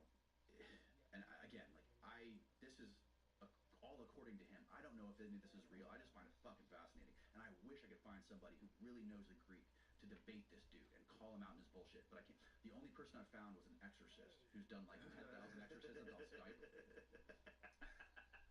A Skype exorcist? A Skype exorcist. Well, that sounds like a scam and a half. And he came in and they were just arguing about it for a little while. And the guy tried to baptize me with holy oil. And, I got into an argument with him about drugs. He tried to baptize you? Yeah, he brought holy oil and he tried to baptize me with the holy oil. Did he say why he was doing this? Because he thinks that he thinks that Satan is inside of me. You? That's me, yeah. And which he might be.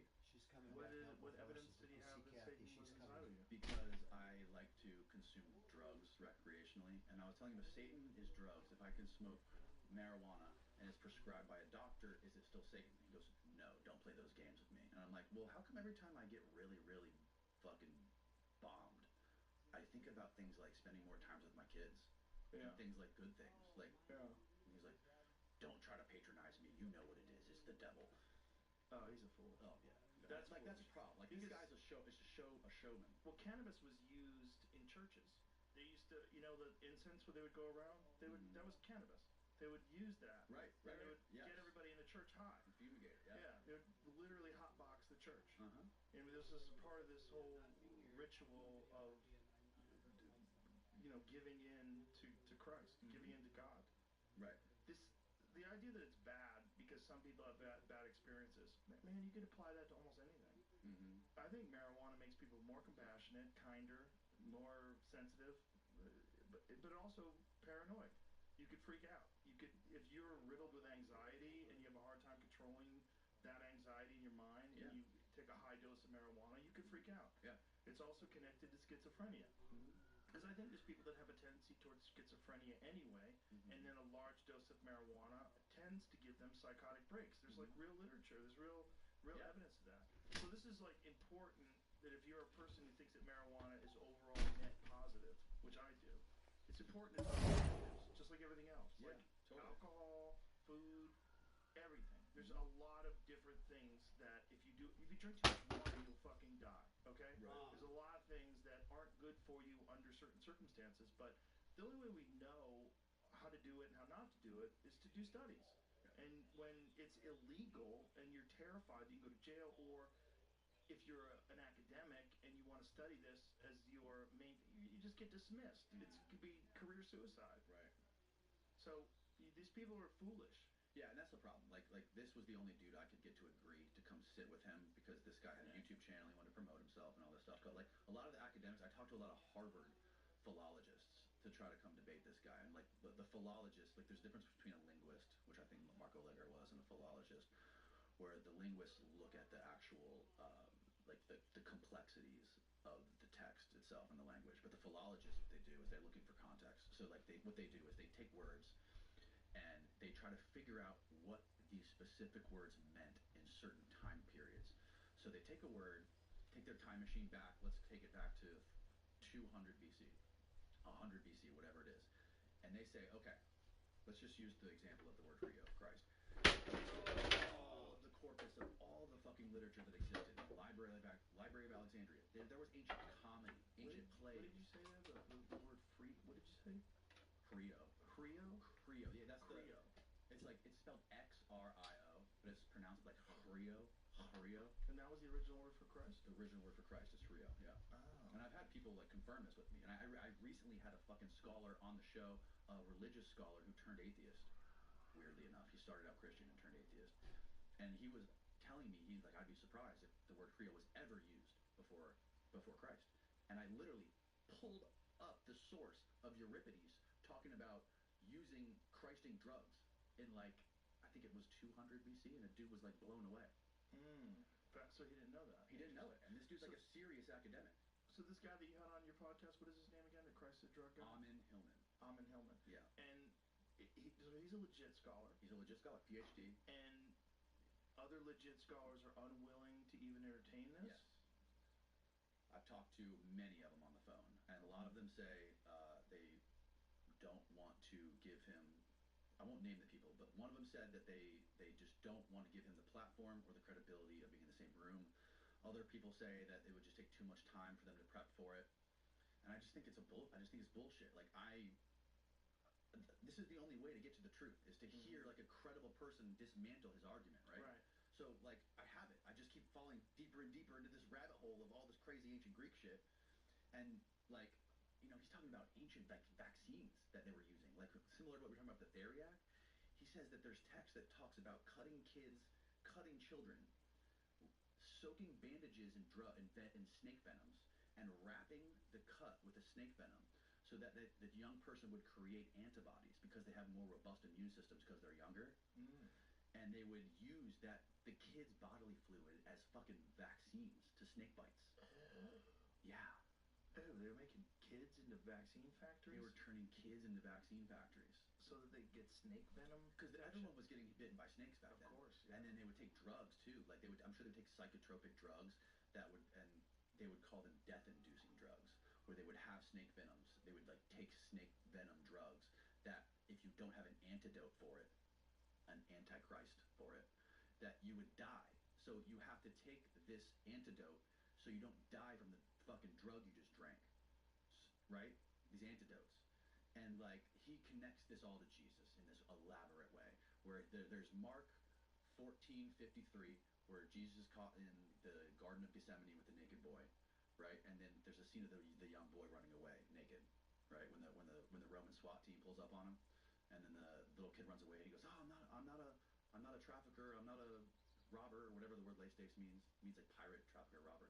And then they take him, and then he's on the cross the next day, and he's like screaming out, like dying of thirst, in between two traffickers. And he's asking, and there's this dude Nonus who writes about this scene specifically in ancient Greek, and he talks about them trying to give him the sponge, and he's denying the sponge, right? So the sponge, Nonus is writing about this, that the sponge is the antidoton to the dipsos, which is the antidote to the North African viper. But he's refusing to take the antidote. He's just dying because he took this death inducer at 4 a.m. in the Garden of Gethsemane, and now he's just going to let himself die on the cross. So like, yeah, there's that. I don't know what to make of any of it. Of this stuff. I just, I hear people saying that it's all bullshit, but like, fuck, is it interesting? Well, bizarre that they use the term Christ before Christ. Yeah. Just bizarre. It's been used, yeah, you can look it up. It's used all throughout Homer, Euripides, all these other authors. Like, there's, like, again, getting back to the philology stuff. The philologists, they go back in time and they look at the context of all of the literature. Not just the biblical canon, which is like a narrow lane of ancient literature, right? But they're looking at the philosophy, the legal texts, the medical texts, everything, and saying, okay, let's take this word, look where it's used in all of these different texts throughout all kinds of professions, and see what the consensus is of what it meant during that time period.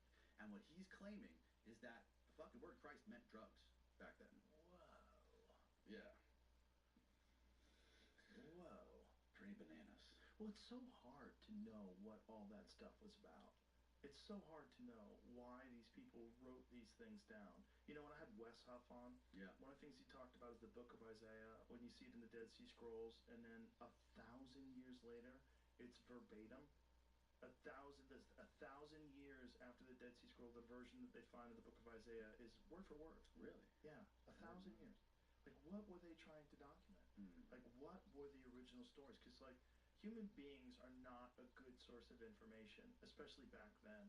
It's just too hard to be accountable. Why would you be honest? People make grandiose claims. They exaggerate. We see it today. It's like humans today are the same as humans back then. We're flawed. Right. So we know today that our versions of history are deeply biased.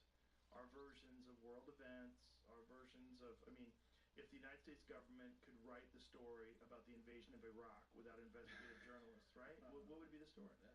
And this is part of the problem. It's like we don't really know what they were trying to say. It was an oral history for who knows how long before they ever wrote down the Old Testament. Yeah. And it got redacted and added to over time. There's like all kinds of weird secret gospels, secret gospel of Mark, they claim that this dude, Morton Smith, came up with, which was similar to Ammon's theories. But then, people say, oh, that's a forgery. It's a forgery. If the secret gospel of Mark's a forgery, that he fucking knew Greek really well, and he knew the culture really well, and all the cults, and like, dude, like, this is my Onyx Off-Road rugged adventure. We're heading out on a 3-day, 2-night adventure route at planned out using the Onyx Off-Road app. There's a few frozen river crossings. Deep into a remote valley, we're crossing frozen rivers, driving on ice, facing all the lows and all the highs of an adventure like this one. This is going to be a wild winter trip, so follow along with my friends and I.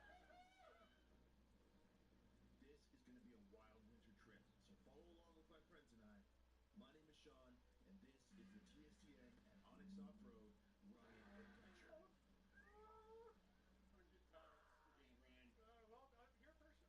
Rugged Adventure. Half off tummy tucks and lip fillers. 30% off root canals. Buy a divorce and your next prenup is free. You wouldn't buy these services at your front door. What makes roofing and siding any different? Looks like you got some storm damage. for award-winning work that looks amazing and lasts a lifetime. Call All Around. We get it done. We do it right.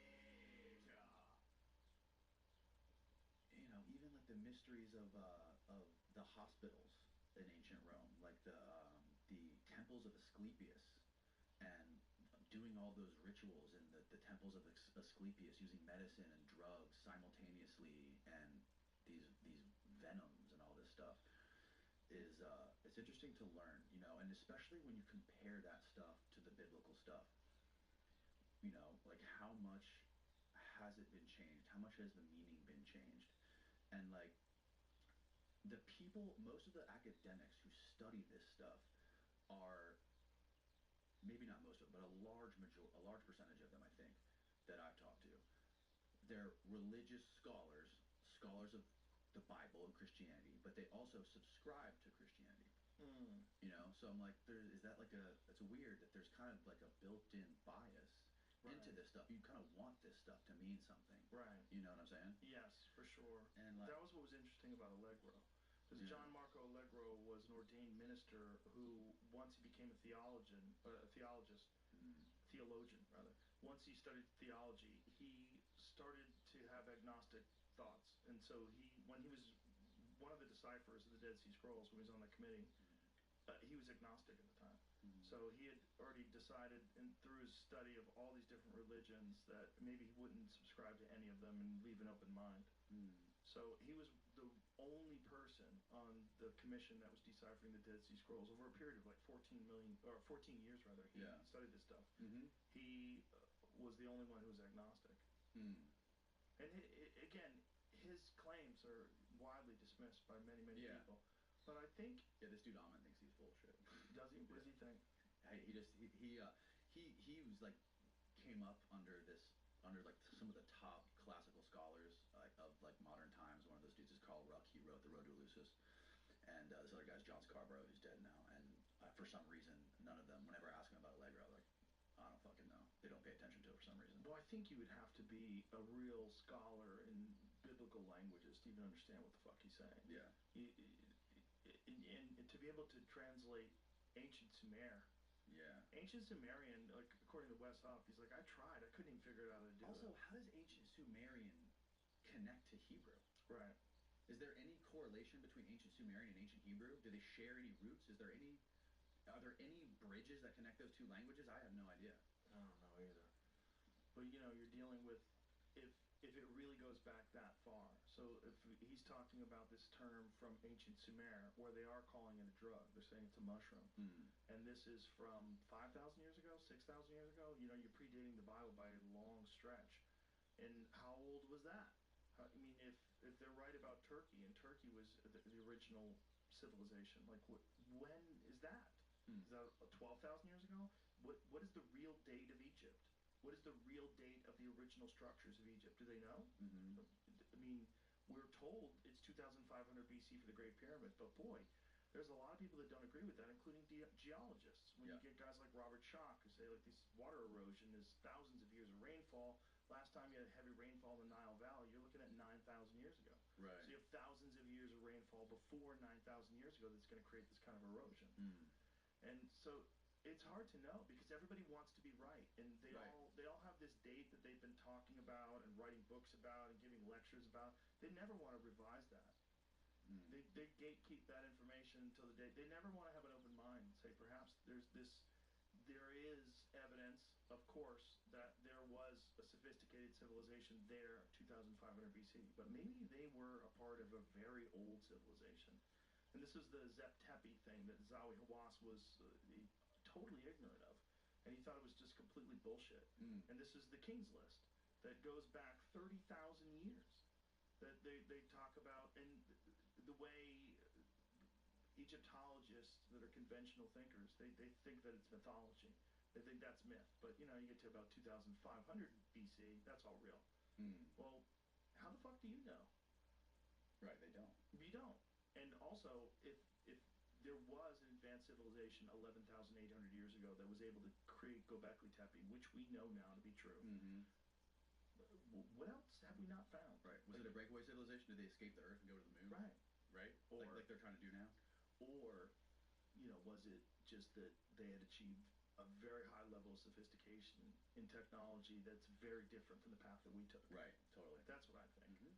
I think the path that they took involved immense stone structures, cosmology. They probably didn't have internal combustion engines. They probably had a completely different kind of technology that we wouldn't even think of because we went in this internal combustion engine, plastic, microchip, electricity. We went into that direction. Yeah. But you could imagine primitive man evolving to create technology that's far different than the way we went.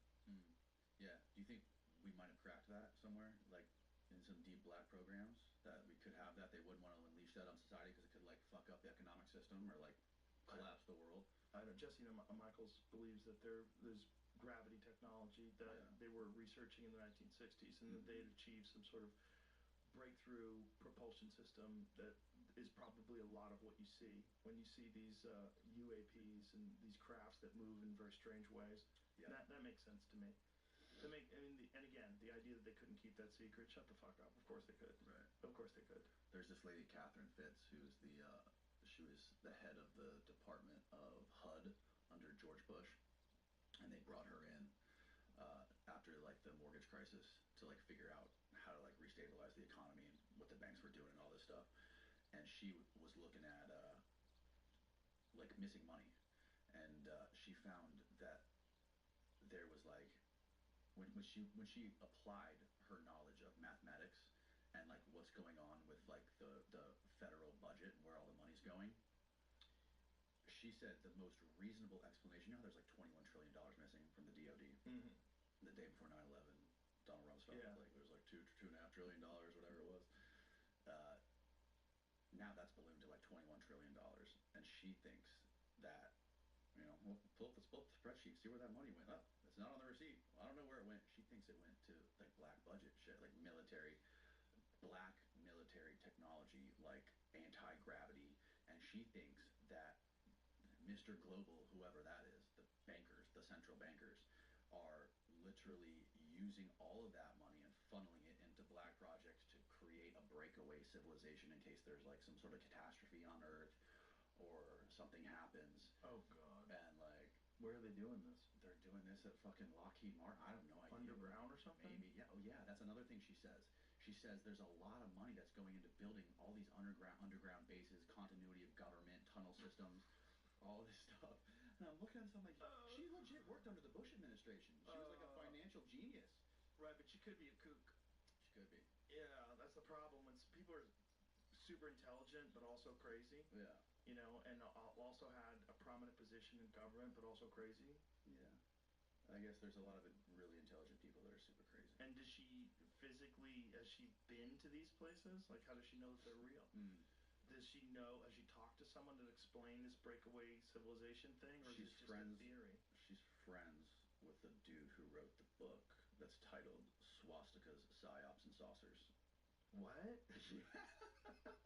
What's that book about? How the Nazis are controlling UFOs and psyops and controlling the world and, playing the world like it's their fucking docudrama and recreating reality and inventing all this crazy off-world stuff, and how Roswell was Soviet Union crashing stuff here, and basically it's all Nazi black budget stuff, I think, is like the main point of that. Do they dismiss the idea that we're visited at all by something from somewhere else?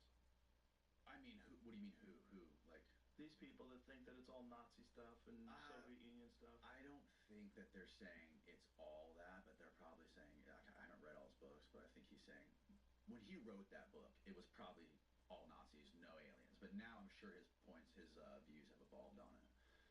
That's part of the problem, too. It's like, when you see these reports, whenever I see like a story that's in the New York Times where the Pentagon is admitting we have, there's been off-world crafts and all these different things, and you get these David Grush guys that are testifying about that we've recovered crashed vehicles. It's like, how much of that is a psyop? I think most of it. I think a lot of it. Yeah. I don't even know if they know it's a psyop. But if I was the government and I was working on top secret propulsion systems, the first thing I would do is spread a bunch of fake rumors about UFOs. Yes. This is how we can't explain it. We don't know. We're being visited. They're super intelligent. We don't know where they're from. We don't know how they're doing this. Yep. And then you have an explanation for why these people are seeing these things in the sky when it's really just your shit that you're flying around. Mm-hmm. But yet, if you listen to Jacques Vallée and you read any of his books, he's got these stories that people are telling from the 1700s and the 1800s that mirror almost exactly the experiences that people are having today. Mm-hmm. That's where it gets weird. Because, okay, now you're predating any possibility of this being modern technology, that is just hidden and tucked away. They couldn't have done that in the 1700s. There were no way. They didn't even have airplanes yet, right? Okay. Right. So if we admit that, then we have to go, okay, well, what's going on then? Is there something else here that's been here forever, like some people think? Or are we looking at something that's visiting us and keeping an eye on us from somewhere else? That's where it's fun. That's the fun one. The fun one is not that it's ours. The fun one is that we're being visited. Yeah, like...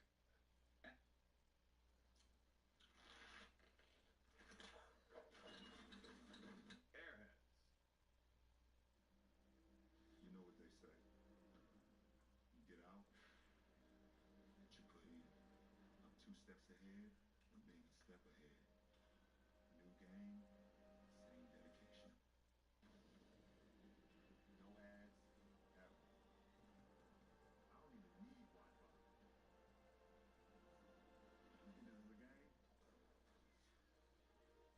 It is.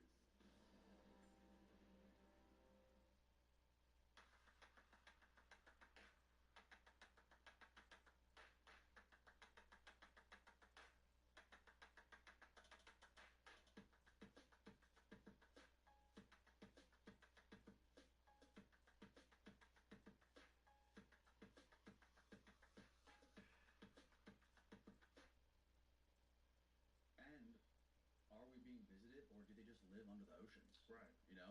Have they been here fucking forever? And, there's this case, Richard Dolan came on my show recently, and he was telling me he wrote this new book about all the underwater cases ever documented, the underwater UFOs, USOs.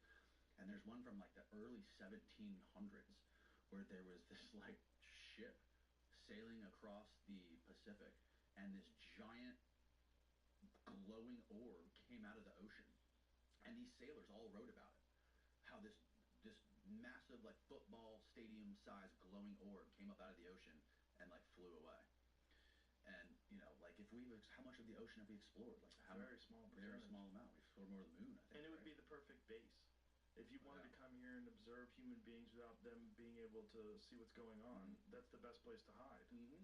Because no one's going there. They don't have the capability of going there. We have submarines, but what are if the submarines see things, did they tell us? Yeah. If the submarine saw a UFO underwater, would they have a press conference? Right, exactly. No. We know about the nuclear bases above ground, because those guys have come out and talked about it, but, all of the nuclear submarines that are patrolling the oceans at all times, right off of our coast, off both coasts, if they're carrying multiple nuclear warheads, I'm sure they're seeing something, or they're detecting something there. Well, there's this one video of something that was moving 500 knots under the water. This thing that, flew by their camera. On the sub? Yeah, I forget where it was being recorded. But it was a video of something that was like a beam of light that shot through the screen. You'd see it moving underwater at this insane rate of speed with no ripples, no disruption of the water, just moving through the water. Yeah. And then there's these transmedium videos, videos of these things flying. They go into the water with no splash, no nothing, and they don't lose any momentum. Yeah, I think the best evidence that those things have been here forever is probably ancient stories, biblical story, aliens and dirt, angels and demons stuff, But Ezekiel, before that, Ezekiel too, right? Ezekiel in the Bible, that story's nuts. The wheel within a wheel, the way he's describing, what are you saying? Right. And imagine you've no context. Yeah. Imagine seeing something that's floating, some geometric pattern that's hovering in the sky above your head and emitting light, and trying to explain this, and then also going back and trying to remember exactly what you saw, because you're probably freaking the fuck out. You really do have some sort of an encounter with some orb that's flying in the sky. How do you even describe it? What context do you put it in? Do you describe it as an alien? Do you describe it as an angel? Do you think it's God? What do you think it is? Right. Or is it drugs? There's drugs. Yeah, drugs I'm sure drugs play a part of it. Well, then there's James James Fox's alien from the Varginha smelled like sulfur. Right. And there's biblical accounts of demons smelling like sulfur and having cloven feet. So did that exactly describes that being in James's documentary. Right. The hospital smelled like sulfur for like a week after, they said. And the guy who was handling it died of a horrible infection. Yeah. This is all documented. The guy who picked up the alien, put it in a squad car, took it to a hospital. That hospital wouldn't deal with it. Took it to another hospital. And then that guy dies of a horrible bacterial infection that they can't cure with antibiotics. Yeah, it's fucking nuts, dude. Fucking nuts. And then all the people, the eyewitnesses that were there that saw the thing, and when he brings the police officer to the site of the crash, the officer starts weeping uncontrollably, recounting the story. Unless that guy's the greatest actor of all time, right? Like, And what's going on there? There's the story where he walked up to the guy's house and the guy like pulled a gun on him. He's like, "You guys coming any closer? I'm shooting you." Yeah. Yeah, it's weird shit. It's weird, dude, and it's weird that like everyone's trying to paint their own narrative. There's different groups competing on like how they want to paint the UFO thing, right? You have like different camps of people like in the government or in media. I don't know what the difference is. And there's guys like you and I that are basically useful idiots. Yeah, exactly. They come on our podcast and talk a lot of shit, and we go, I don't know. Figure it out, folks. Yeah, we're feds. We're feds. We got Palantir honey trap over here. Like, what is that thing? That thing's all filled with Pegasus. Palantir, bro. They're reading every single one of your little jot downs that you put on that. Yeah. Who knows? But if you did have some sort of like infinitely superior technology and you've had it for a long time, when do you, if ever, let the public know? And how do you do with that too? Right. What if you're the guy, right? Like how many? I don't know how many people know all of the secrets, right? Okay, but if there is a handful of dudes, how do you go about living your life when you're that dude and when you know like shit that can change the face of humanity forever? How do you go home to your wife and kids, right? Is it like, are you living in that show, what's the show where they go up in the elevator and it wipes their mind? Oh, Severance. Severance, yeah. Is it like that? Do they have real life severance? I don't think so. No, I think they just rely on these people being secret. And, you know, there's the thing about Bob Lazar's story. You know, Bob Lazar lost his job because his wife was cheating on him. Because his wife thought that, you know, he couldn't tell her what he was doing. So when he was flying off to S4, he would say, I gotta go to work. And she's like, at 11 o'clock at night on a Friday, get the fuck out of here. So she starts fucking this other guy. And they were listening to his phone calls. So they had his phone tapped. And because his wife was having an affair, he was deemed to be at a risk of being emotionally unstable. So they released him. And so then he's like, this is bullshit. And he starts telling people, you know, we're working on UFOs. They have a crashed UFO. I saw it. They fly it every Wednesday or whatever it was. Come, I'll show you. And so he brings people out to the test site where they can observe from one of the mountains, and then he gets arrested. And then he goes public so that he doesn't get killed. This is his justification of it all. Yeah, I used to think Bob Lazar was full of shit, but I've come around on it. I don't think that anymore. After learning more about all the like the disinformation and all the time and money they put into just confusing people, like the Paul Benowitz story, you know, I think he would be the perfect candidate to recruit just because of his background. Like, you know, his first wife committed suicide. He ran a brothel. He was a nut. He was a nutcase, dude. And he like, was he's also a perfect person. He's perfect. They could deny him so easily. Like, look at this dude's background. You think we would hire this dude? And also a legitimate genius. Right. I mean, the guy put a rocket engine on a Honda in like 1985. Yeah. He was a nut. He converted his Corvette to a hydrogen engine. Yeah. In like, you know, I think it was the 90s he did that. He had a hydrogen-powered Corvette that he engineered himself. See if you can find Bob Lazar's hydrogen-powered Corvette. He was a nut. Yeah. You know, but he doesn't seem like a liar.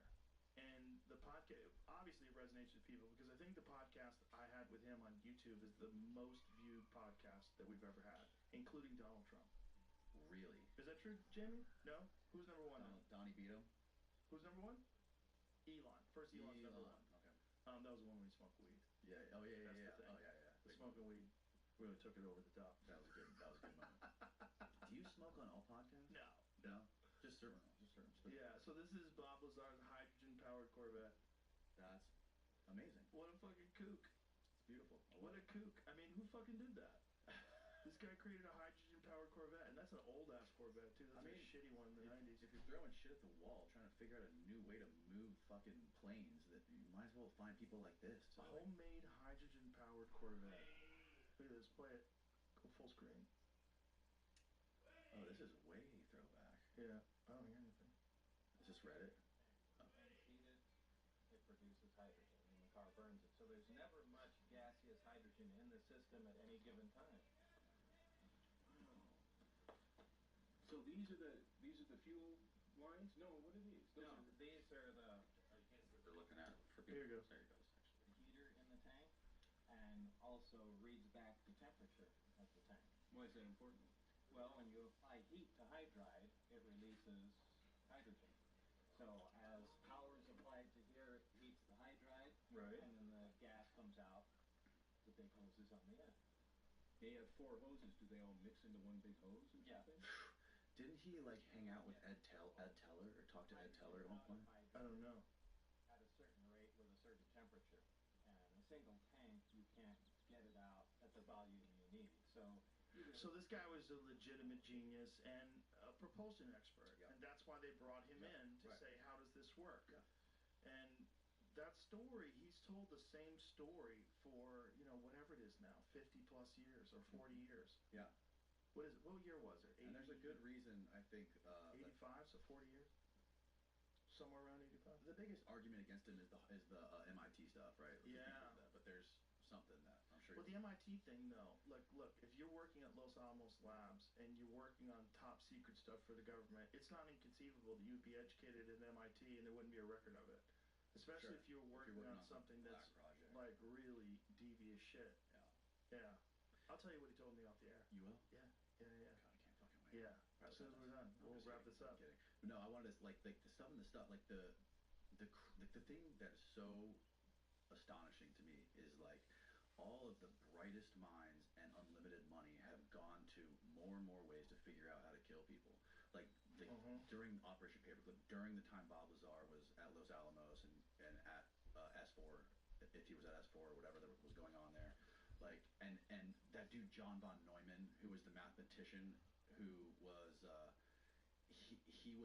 he came up with the equation to who by the way was like the most brilliant mathematical mind of in American history, came up with the equation of the perfect altitude to detonate